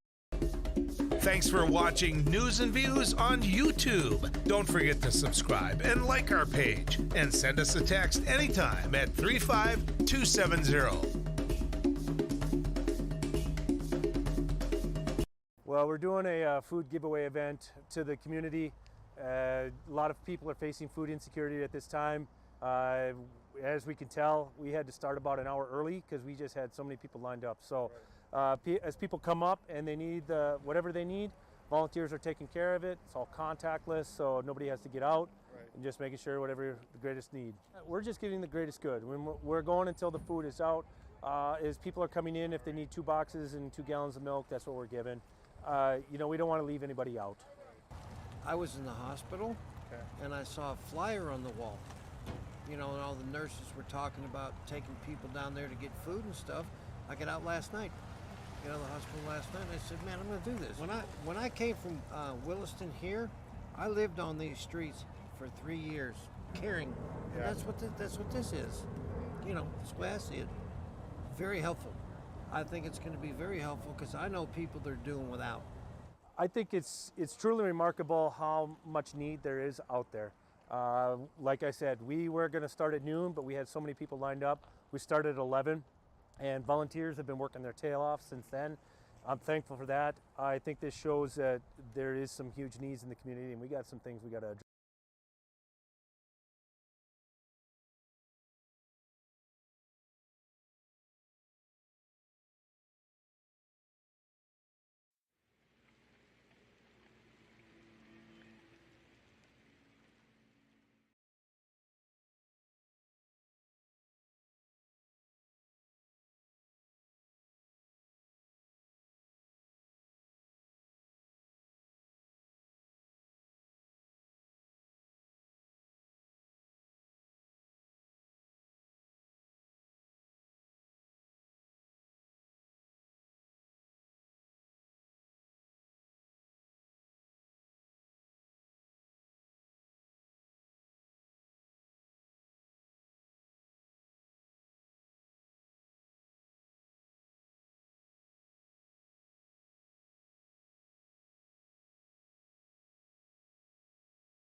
I'd run away with Aretha Franklin. Yeah, no, you told me that. Beautiful human being. The world has lost. You do have feelings for Aretha Franklin. When we play Strong it, she's feelings. like, oh, here he goes again. All right, Rusty Halverson, how you doing, buddy? Good morning. Good morning. Nothing doing going well. on out there. I saw a guy chisel digging this morning on the way to work. What? Nah, I'm lying. Yeah, no. But it's hope. There's hope. Well, yeah. There's hope. It's the calendar. What can you do? It's meeting season, Joel. I stopped down to Wymer Auto the other day to pick up one of those razor rakes for the roof. I've got, by the way, they have some, so don't complain to me if you don't, you say, hey, I can't find one. They're there. They got a couple more. Okay. But go to see Jimmy Huseth, who's not there. Jimmy's out visiting or something, right? Yeah. So I get to see my buddy Tom and Dave and some guys, and they've got all this sprayer hose connection, for the air seeder type stuff. And I talked to him, and I'm like, all right, is anybody coming in? Are we? They and one of them looked at me and they said, they're getting itchy. Yeah. And I was like, yes, this is a sign, Rusty. You've got a heated shop. You're in it right now listening. This is a sign. What's going on in the markets? Well, we've got a narrow mix in the grain and oil seed sector, and corn futures trending just a fraction lower. The new crop December down 0.75 cents at $5.93. Soybean futures 1 to 3 cents lower. November down 3 1/4, $14.52 1/4. Minneapolis wheat about 3 cents to 5 cents higher. September new crop, that's up 7 3/4 at $9.22. Livestock in the Merc, live cattle 30 cents on either side of steady, $1 lower in feeder cattle, and we're 40 to 85 cents higher in lean hog futures, Joel. Thank you, Rusty. Appreciate it. Somebody said, if you're heading to Florida, does that mean Derek isn't going? I think Derek is going. I think we're both going to take some time off down there. Now, what we do with baseball depends on baseball. I'm going to take some radio gear down there. I give you my word on that. So when we come back, Representative Rick Berg, right after this. No, Rick Becker. Just kidding.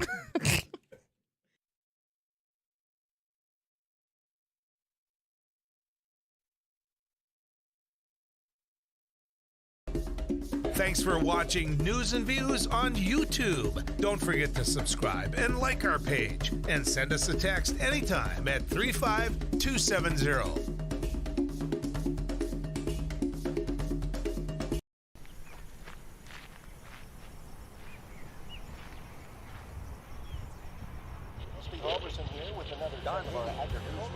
Hey, this is Abby Miller with the Derek Mighty Hansen, 790. Couch Potato Radio. Did you see that? It Takes Two. Doug Miller with the morning crew this morning. News Radio. Amy Eiler with It Takes Two. This is Jack Michaels, Voices Forces. Too tall. Joel Heitkamp here on the Mighty Sarah Heinrich. Tyler Access, your home. The Mighty 790 and 104.7 FM KFGO. The names you know, the voices you trust.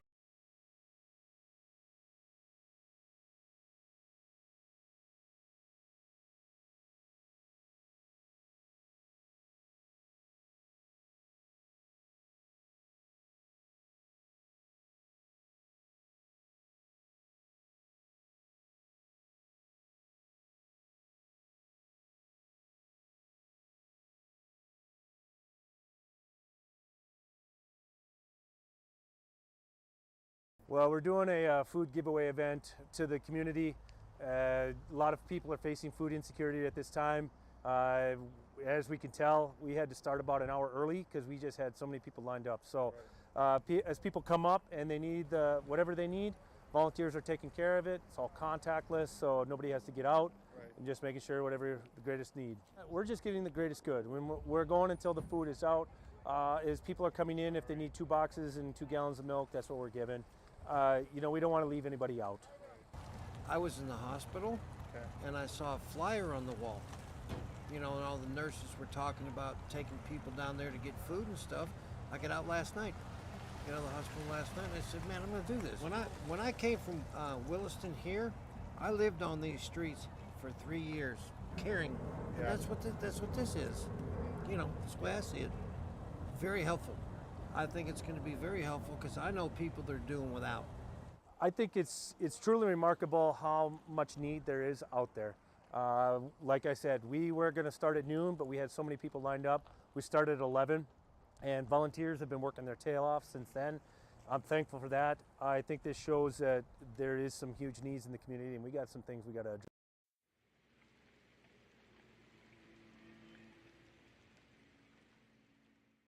So today on MSUM campus, we're doing an ice jam, which is we're combining a bunch of percussion instruments with ice instruments, which are also going to be used in a percussive form. We're going to hit them with mallets, hammers, all those types of things.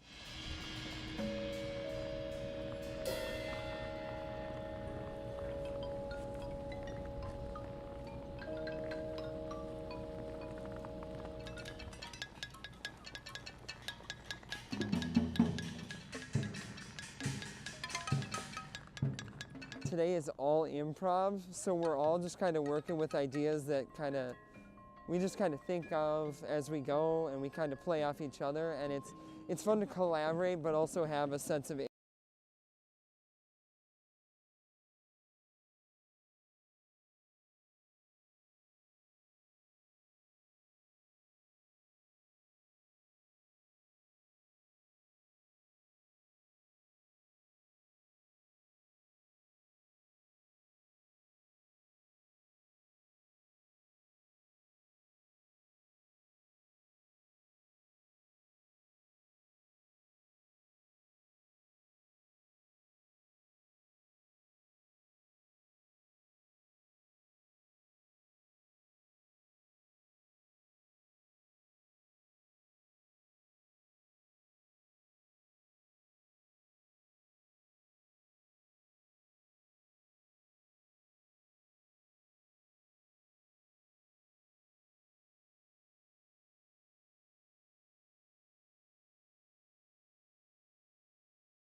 representative. He's a business owner. He is a physician practicing in plastic surgery, and now he is a candidate for the United States Senate, running for the Republican nomination against John Hoeven.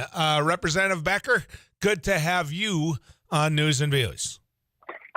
Thanks, Joel. Happy to be on. The obvious question is why? Why are you taking on John Hoeven? Well, I think that it's very important for voters to have a choice. And John Hoeven, and like it has been in North Dakota for a long time, the incumbent is seen as an automatic shoo-in. And the voters don't have a choice. It's just kind of like, well, he's in, can't beat this person, and we're good to go. The only exception is when you get the occasional really strong challenger from the other party. But within a party, there doesn't seem to be much. And when I looked at that and I reviewed John Hoeven's record over the last 12 years, essentially 11 years in the Senate, and then another 10 years as governor, I can see readily, anyone can see, there's a huge difference in voting records between he and I and our political philosophies, very huge difference. So I think it's a great opportunity for the voters to look and say, wow, there's two people vastly different. I now have a choice on what I think is best to represent me going into the general and then to the U.S. Senate. So John Hoeven, when he first got into politics, was a Democrat, and then he saw an opportunity to run as a Democrat or a Republican, so he made that switch. I guess what I'm about to ask you isn't going to surprise you. Do you still, when it comes to fiscal policy or when it comes to policy period, do you still think John Hoeven is a Democrat? That's an interesting question, Joel. I don't. Is he a Democrat? He's progressive. I mean, I would say he's a big government progressive Republican. Democrat encompasses so much.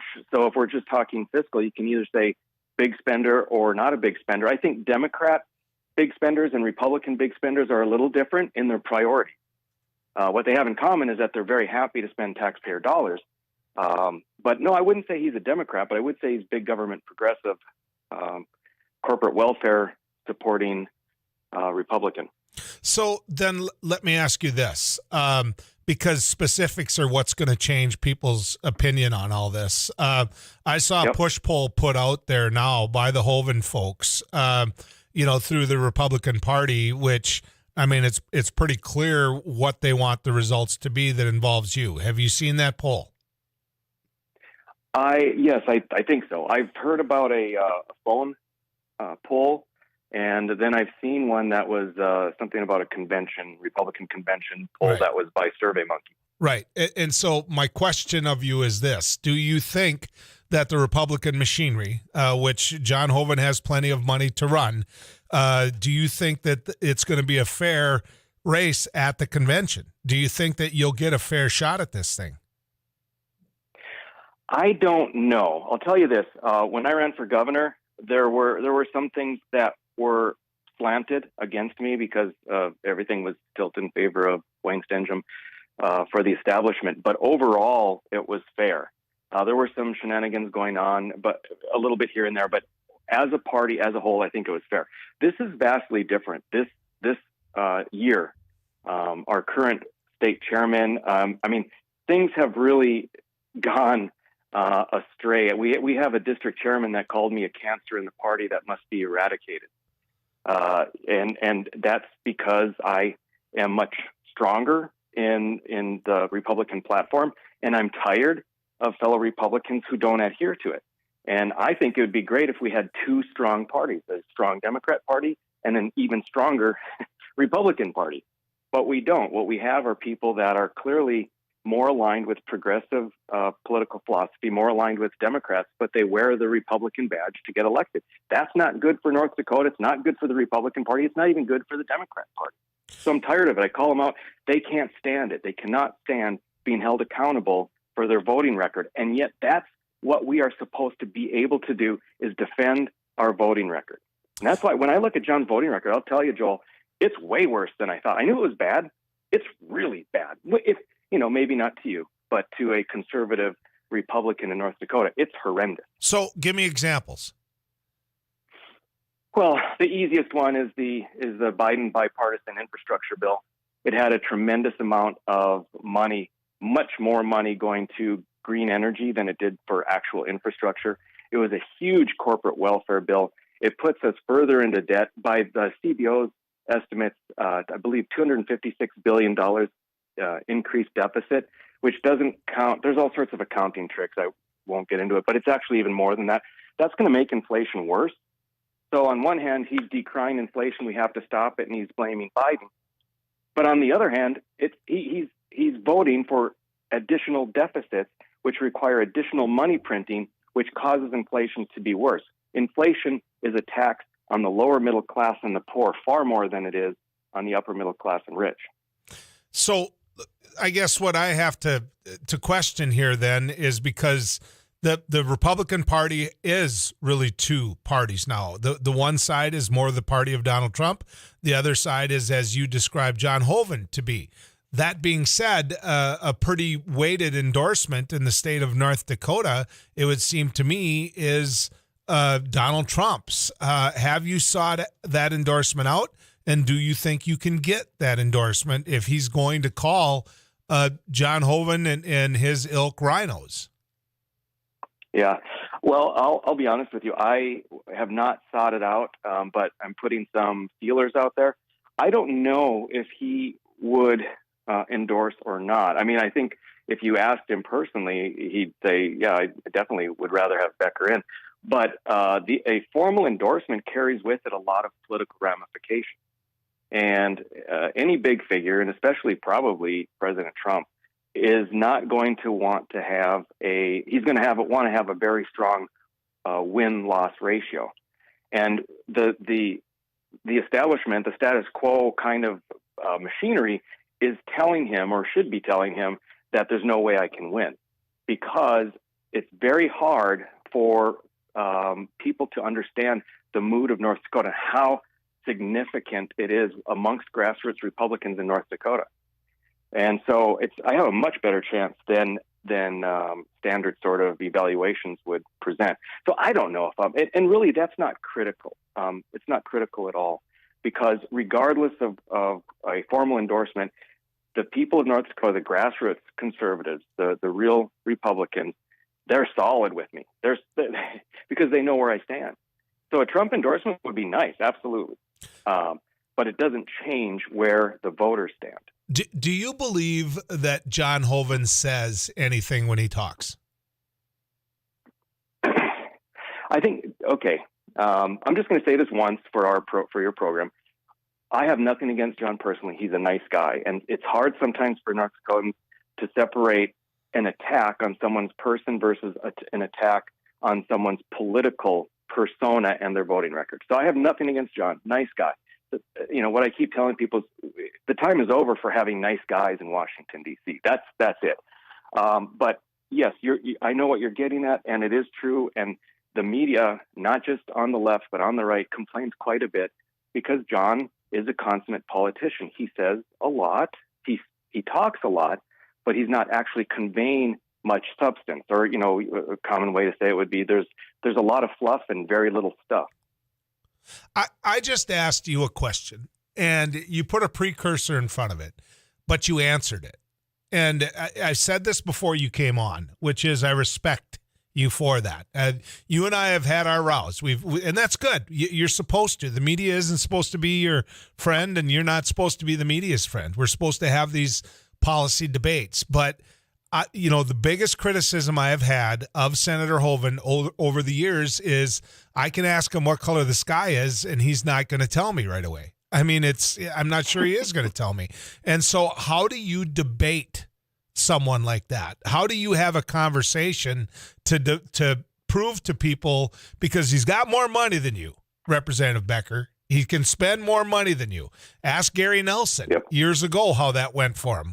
When he ran for governor, John Hoeven paid people to come to the convention so he could beat Gary Nelson. And the minute that nomination was over, the hall emptied out. And so you got to take that on. You got to take that machine on. And how do you do that when, you don't know after a simple question how someone stands? Yeah, that's a great question, Joel. The answer is that I can't rely on him to give the answers. I have to let his record speak for him. And we've pulled out many votes. You asked me for some examples. I only gave one, but I can give many, many more. But we have ratings comparisons. There are numerous conservative rating organizations. They all give him horrendous ratings, F, D's, in the 40 percentile. I mean, he's down with budget spending and taxes. He's definitely in the mix with Democrats. So we're going to let that speak for him. You know, if you ask John about, energy, well, he's a huge supporter of energy. He's always protecting energy. Well, it's my job not to get John to admit to anything, but to present to the voters, for example, yes, there were some energy, fossil fuel, coal subsidies, right? So, oh gosh, that's great for coal industry. Isn't John helping us? Isn't that nice of him? Except what I brought up, and for example, I brought it up last night at the District 33 convention. We have 30 years of politicians like John Hoeven subsidizing alternative energies. And again, your side probably loves that, and that's fine. But our side is not supposed to love subsidizing alternative energies that hurt the fossil fuel industry. And so you have 30 years of voting on things that have damaged, irreparably harmed the fossil fuel industry, supporting them using taxpayer dollars. And then say, no, how we're going to correct this, we're going to take more taxpayer dollars, and now we're going to start subsidizing coal to make up for it. Yet the subsidies for coal are a fraction of what they've been for alternative energy. And from my standpoint, what I bring up is, look, here, my philosophy is very clear. I believe in free markets. I believe in capitalism. If you followed that path, we would never have subsidized the alternative energies, and we would now not need to subsidize the fossil fuel industry. You just stay out of it and you let the market play out. So that's just one example where I'm not going to have him answer to the people. I'm going to have his record answer to the people. Representative Rick Becker taking on and challenging John Hoeven. Think about this, and I was going to ask you it, which is the convention the place to do this? We'll ask him that when we come back, but I got to head into the weather cave first and find Too Tall Tom Szymanski.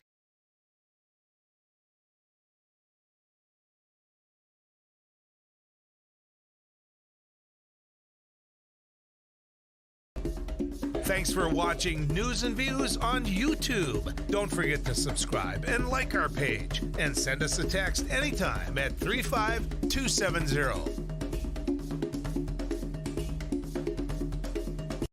So today on MSUM campus, we're doing an ice jam, which is we're combining a bunch of percussion instruments with ice instruments, which are also going to be used in a percussive form. We're going to hit them with mallets, hammers, all those types of things.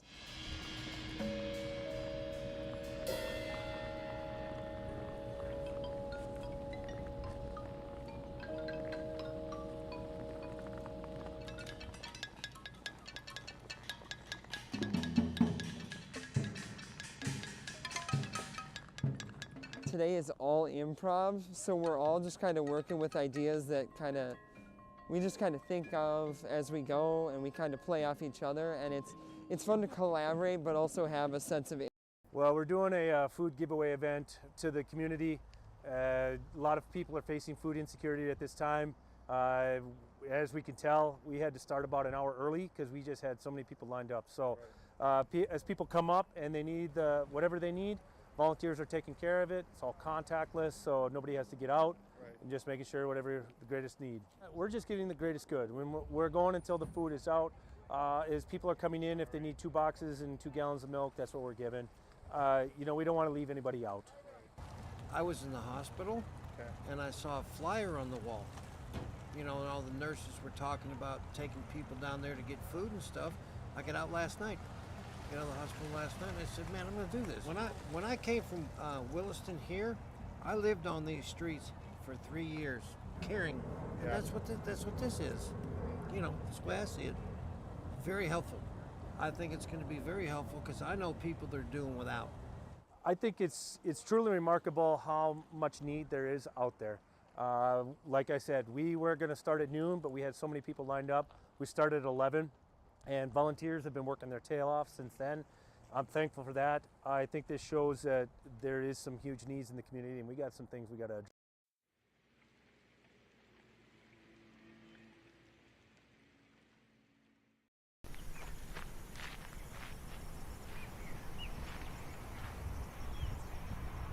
Hey, this is Abby Miller with the Derek Mighty Hansen, 790. Couch Potato Radio. Did you see that? It Takes Two. Doug Miller with the morning crew this morning. News Radio. Amy Eiler with It Takes Two. This is Jack Michaels, Voices Force. Too tall. Joel Heitkamp here on the Mighty Sarah Heinrich. Tyler Access, your home. The Mighty 790 and 104.7 FM KFGO. The names you know, the voices you trust.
Becker is challenging John Hoeven for the nomination on the Republican side.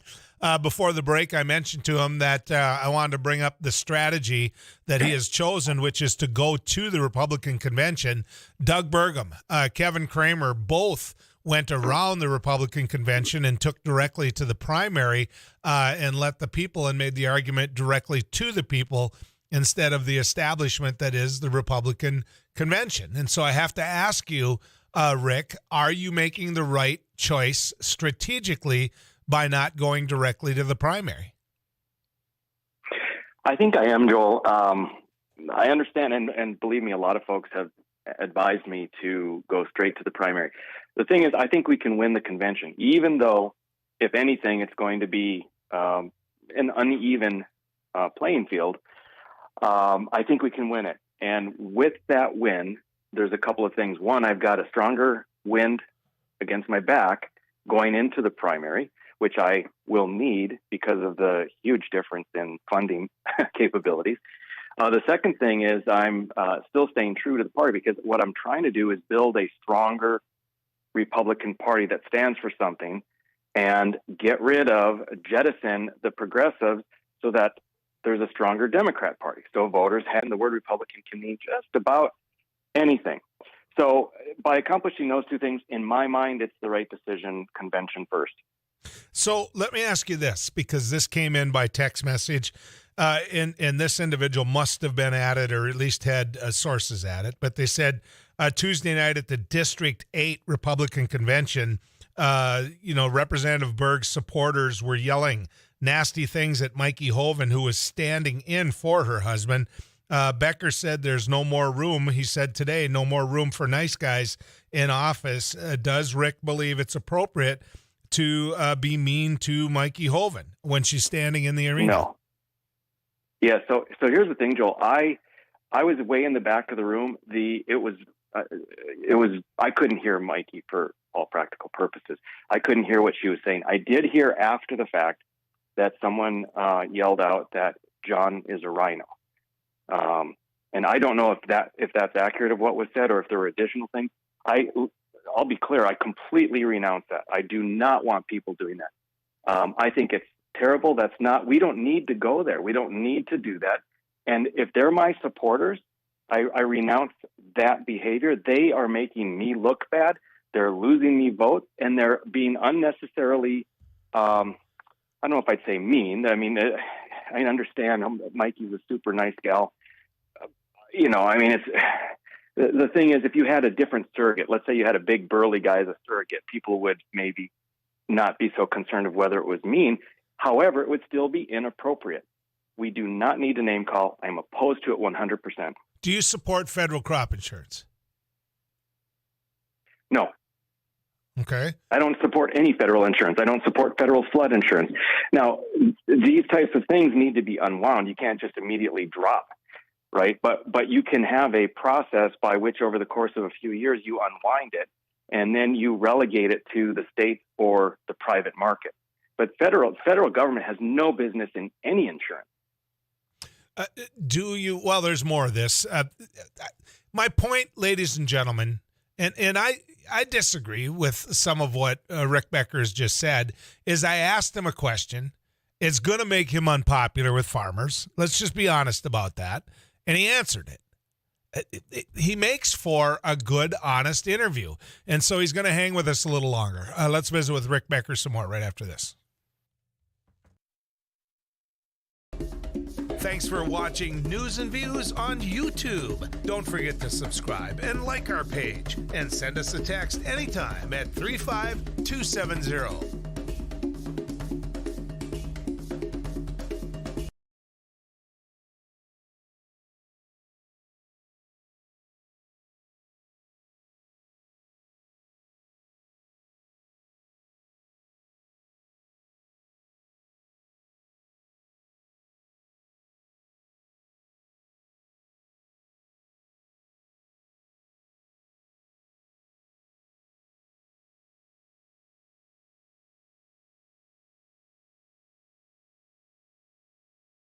Well, we're doing a food giveaway event to the community.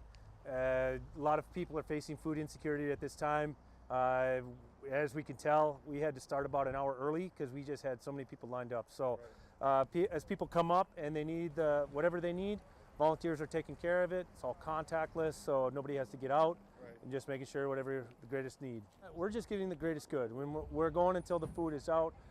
As people are coming in, if they need 2 boxes and 2 gallons of milk, that's what we're giving. We don't want to leave anybody out.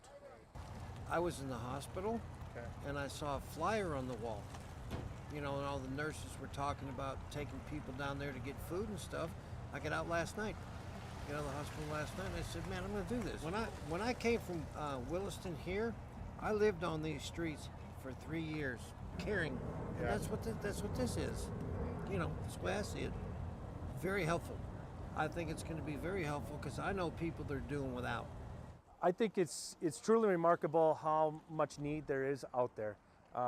Like I said, we were going to start at noon, but we had so many people lined up. We started at 11, and volunteers have been working their tail off since then. I'm thankful for that. I think this shows that there is some huge needs in the community, and we got some things we got to address.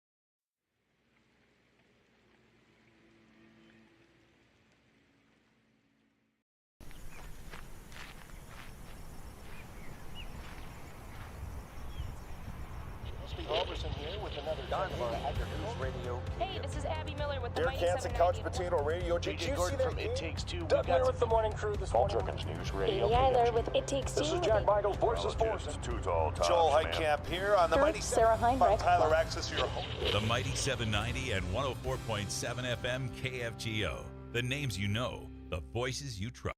So today on MSUM campus, we're doing an ice jam, which is we're combining a bunch of percussion instruments with ice instruments, which are also going to be used in a percussive form. We're going to hit them with mallets, hammers, all those types of things.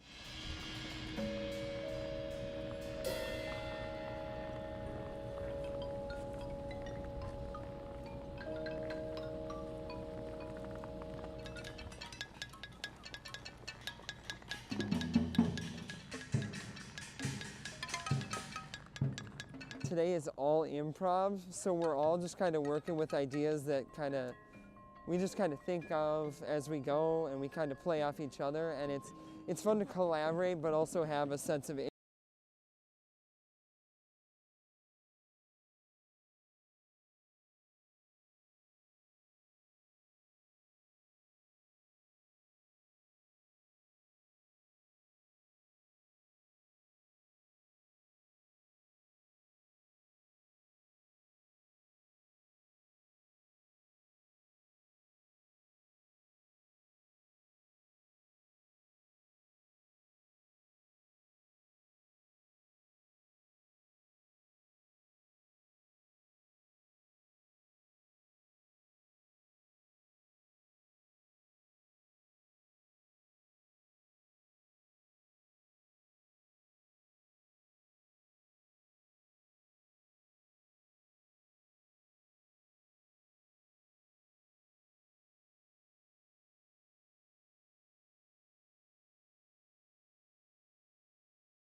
Hear this. There we go. Now I'm happy. Rick Becker's our guest. He's running against John Hoeven for the Republican nomination. A number of questions coming in, asking how you expect to win in an agricultural state when you, if elected, would work to take away their crop insurance. Well, I'm glad they had that follow-up question, because if you listen to my answer, I didn't say that they should not have crop insurance. I said that the insurance should not come from the federal government. That's not the proper role of the federal government. What I said was we should take some years to unwind and move crop insurance to the state and to the private market. I stand by that. That doesn't leave farmers unprotected. It just changes who's responsible. The federal government, just silly. Where do you see that in the Constitution? But Representative Becker, the reason there is federal crop insurance is because the federal government has to subsidize federal crop insurance because private insurance finds it too costly and too high of a risk to do it. It is administered through the local insurance agent. In fact, it's one of the most surefire we will make money things for agents. But the truth of the matter is the reason that the feds are involved in it is because nobody else can afford it. And so I'm curious what your thoughts are on that. Well, if we go back here, the thing, Joel, is that the American farmer, before the federal government got so deeply intertwined into every aspect, every movement of their entire day, was the epitome of a rugged individual that was on their own, that made their way, And now you have the federal government coming in, and farmers now need to, they don't make decisions solely on what do I think is best, what do I think the markets are going to be, how much precip do we have, what's the quality of my soil. They make their decisions based on the whims of every tiny regulation, of every change in subsidy, price support, price controls. It's nuts.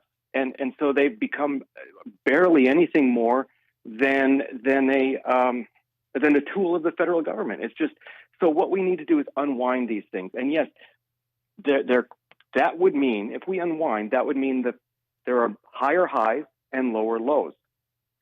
But there would also be no cost to the taxpayer. Okay. The price supports, the prices that the farmers get will go up because their risk goes up. Right now, you don't base it on what you think is going to happen. You base it as a farmer on how you're going to be able to come out ahead because of getting insurance payments or getting other price supports. And that's not the way the market is supposed to work. It's worked that way for a long time, and that's why it would take, to make sure that the farmers are held whole, it would take several years to unwind all of this. A question comes in and says, could you ask Rick the price of soybeans or corn nowadays? No, I don't know that. Joel, I'm not going to look at the thing is, politicians pretend like they have to be an expert in every area. I don't know the price of jack when it comes to agriculture products or beef or any of that, because that's not in my world. What I know, and this is, it doesn't matter if it's something for plumbing, something for farming, something for architects, something for teachers. I know the proper role of government. I know how economics works, and I know what's important to secure people's liberties and make sure that we're not wasting taxpayer money. Those tenets hold true regardless of the occupation. So if there's going to be, gotchas on tell me the price of corn, dude, I don't know. I'll tell you right now, if that's the metric, I lose every time. Okay, let me ask you this then, because your message has been very consistent today, but you did take PPP loans. You did take government money for your businesses. How do you reconcile that? Well, I'm going to try and be brief. Unfortunately, it's a good answer is a long answer, but it's I guess the briefest way would be to say don't hate the player, hate the game.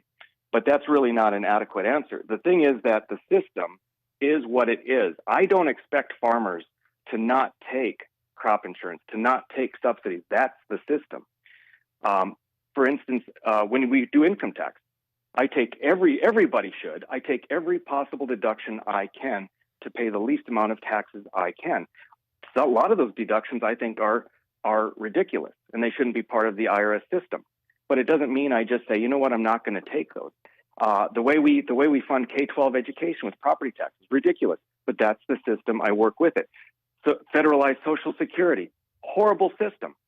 But I pay into it, and I'm going to take it if it's still there when I retire. Let me ask you about that, Representative, because I think your message makes it quite clear. Medicare, Medicaid. Many North Dakotans, when they think of Medicaid, they think of welfare for individuals that won't go to work, and that's just the perception. When in fact, if you go to most nursing homes, nursing facilities, you'll find that around 70% of the individuals there are on Medicaid as they live out the rest of their life. Do you support Medicaid? Well, I support Medicaid as a reformed product. It needs huge reforms. There's so much fraud and abuse in it. The cost of it is dramatically higher than it needs to be. And I also support, when I say a reformed Medicaid, that there are various means testing. I just got a report in North Dakota to get child care support. You're practically up at the average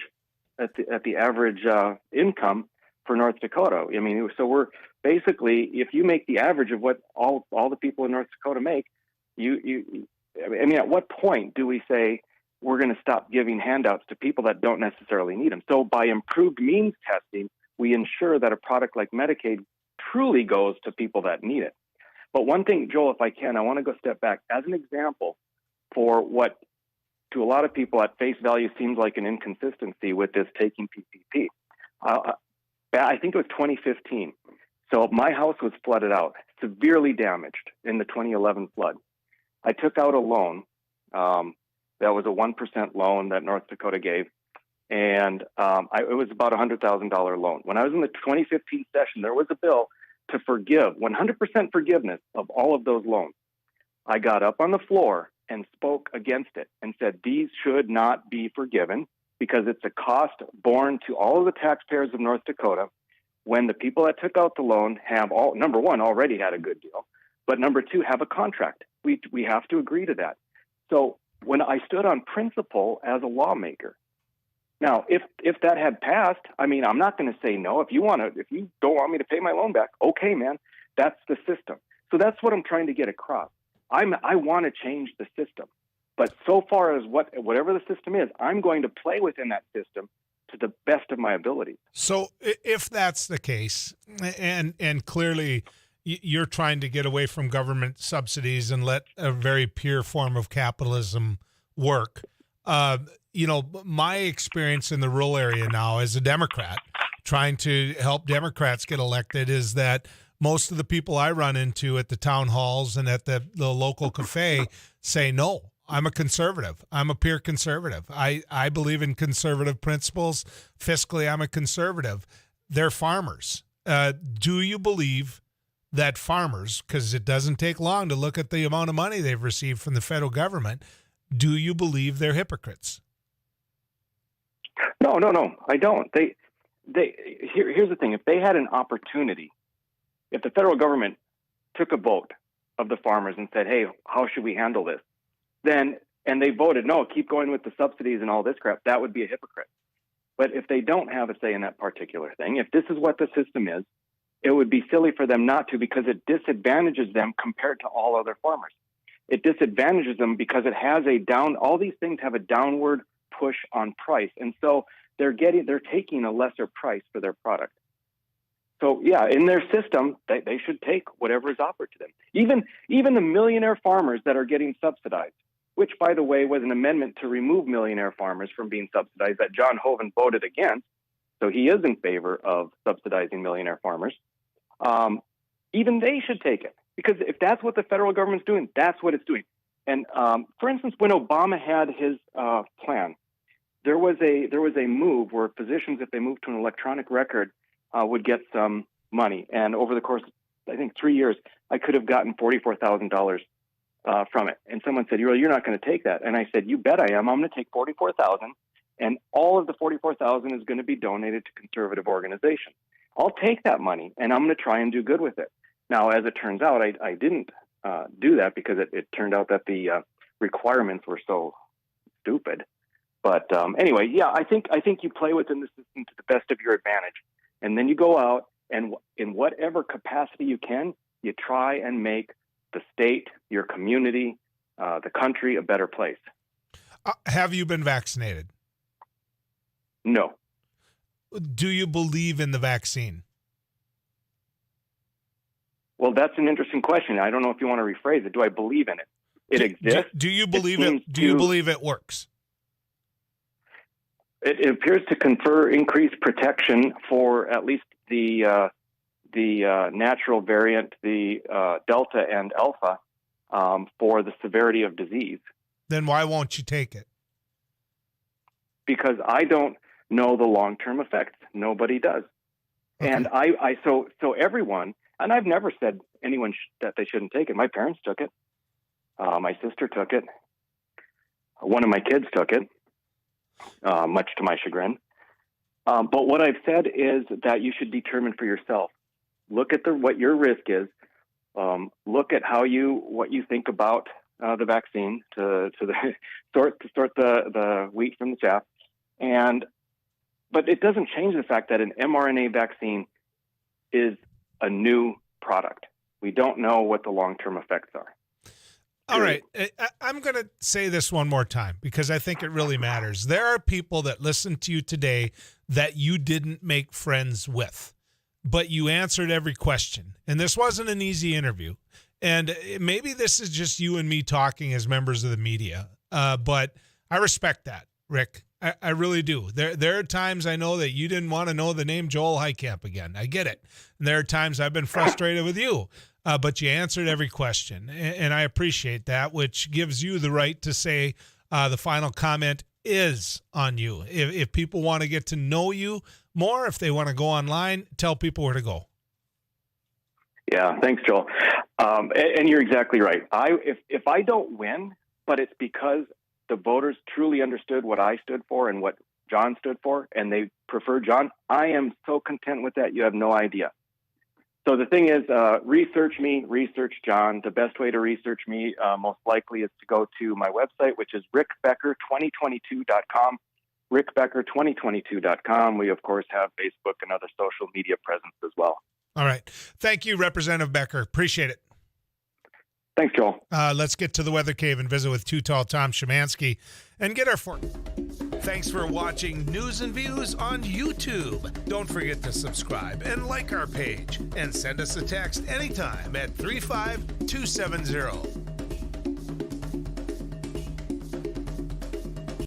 So today on MSUM campus, we're doing an ice jam, which is we're combining a bunch of percussion instruments with ice instruments, which are also going to be used in a percussive form. We're going to hit them with mallets, hammers, all those types of things.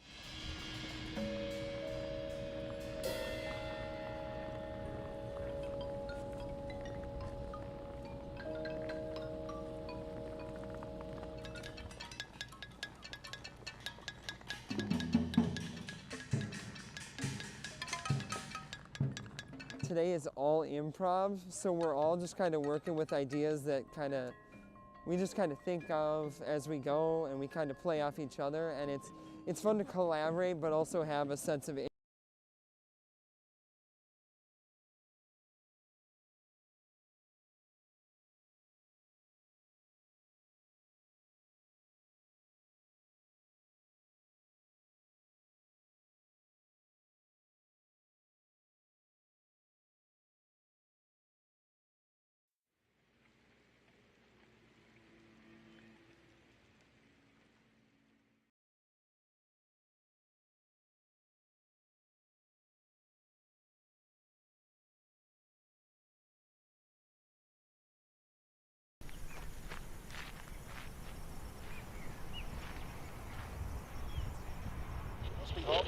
with another News Radio. Hey, this is Abby Miller with the Derek Hansen, Couch Potato Radio. Did you see that? It Takes Two. Doug Miller with the morning crew this morning. News Radio. Amy Eiler with It Takes Two. This is Jack Michaels, Voices Forces. Too Tall Tom. Joel Heitkamp here on the Mighty Sarah Heinrich. Tyler Access, your home. The Mighty 790 and 104.7 FM KFGO. The names you know, the voices you trust.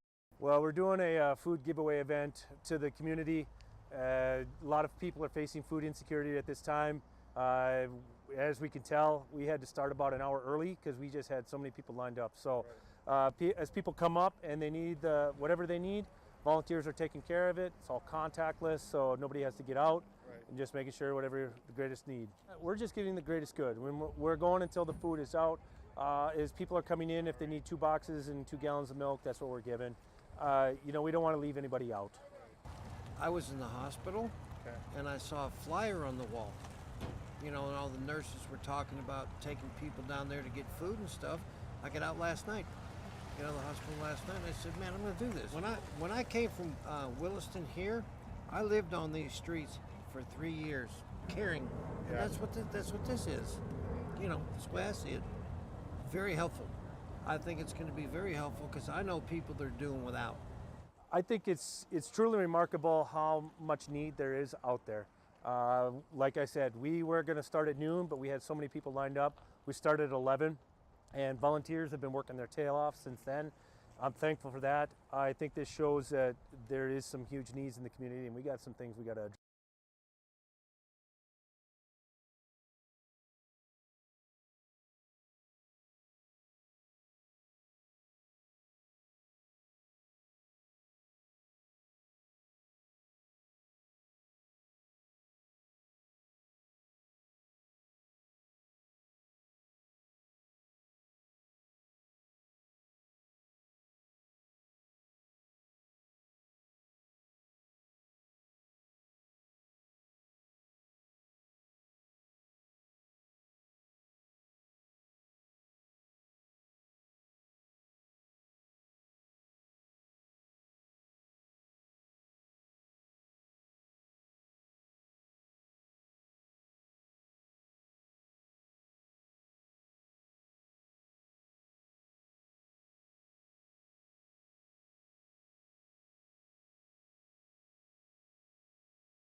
I've ever heard.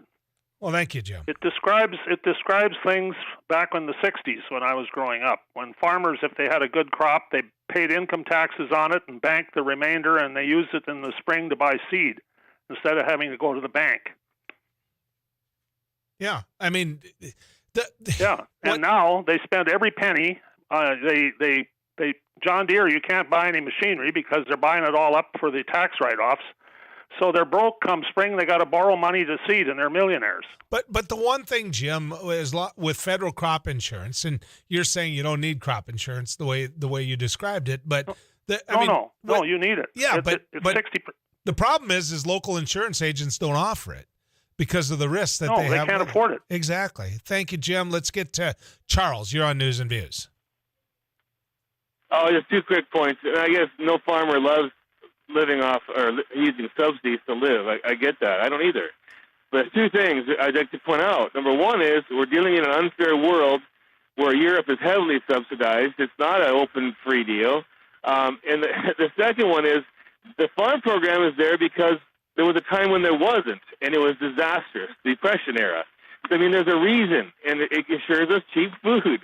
And I guess that's all. It's just I don't think he's seeing the long-term history of it. And that's all. I'll let you go. You bet. Thank you, Charles. The only thing that I would add to that is when I get hit by a farmer that government completely needs to stay out of my life, then I see some of the point. But Charles is spot on right. You know, what you have is a food policy. And these are my neighbors, they're my friends, and I want them here. And quite frankly, they're good at what they do. Barring hail, barring a tornado, they don't draw on that insurance. So what goes on in the farm program is a good thing, in my personal opinion. I separate from Rick Becker there. The only thing I'll add to it, and I don't apologize for this, is anybody who hits me with that at the Matter VFW, I'm going to look at you and say, wait a second. You can't sit there and tell me you hate government, and yet government's there for you when you need it. I think that matters too, because government has been there for me and my family when I've needed it. And I don't want to be a hypocrite about that. All right, good riding with you, folks. I'm going to come from Studio South tomorrow. The weather's going to keep me there.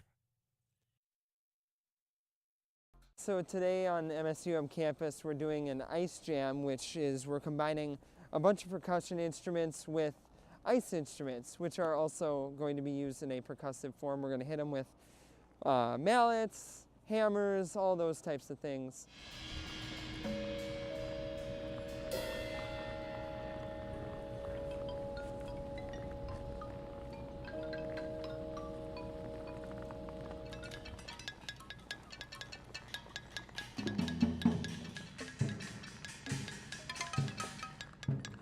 Today is all improv, so we're all just kind of working with ideas that we just kind of think of as we go, and we kind of play off each other, and it's fun to collaborate but also have a sense of. Thanks for watching News and Views on YouTube. Don't forget to subscribe and like our page, and send us a text anytime at 35270.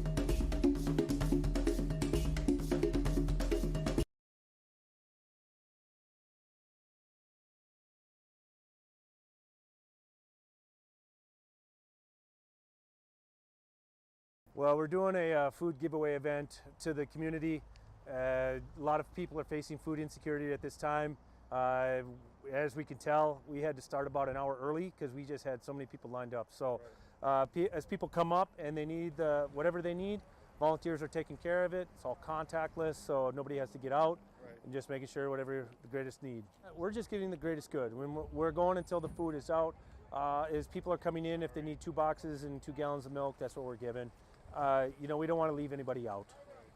I was in the hospital, and I saw a flyer on the wall. And all the nurses were talking about taking people down there to get food and stuff. I got out last night. Got out of the hospital last night, and I said, man, I'm going to do this. When I came from Williston here, I lived on these streets for 3 years, caring. And that's what this is. That's the way I see it. Very helpful. I think it's going to be very helpful because I know people that are doing without. I think it's truly remarkable how much need there is out there. Like I said, we were going to start at noon, but we had so many people lined up. We started at 11, and volunteers have been working their tail off since then. I'm thankful for that. I think this shows that there is some huge needs in the community, and we got some things we got to.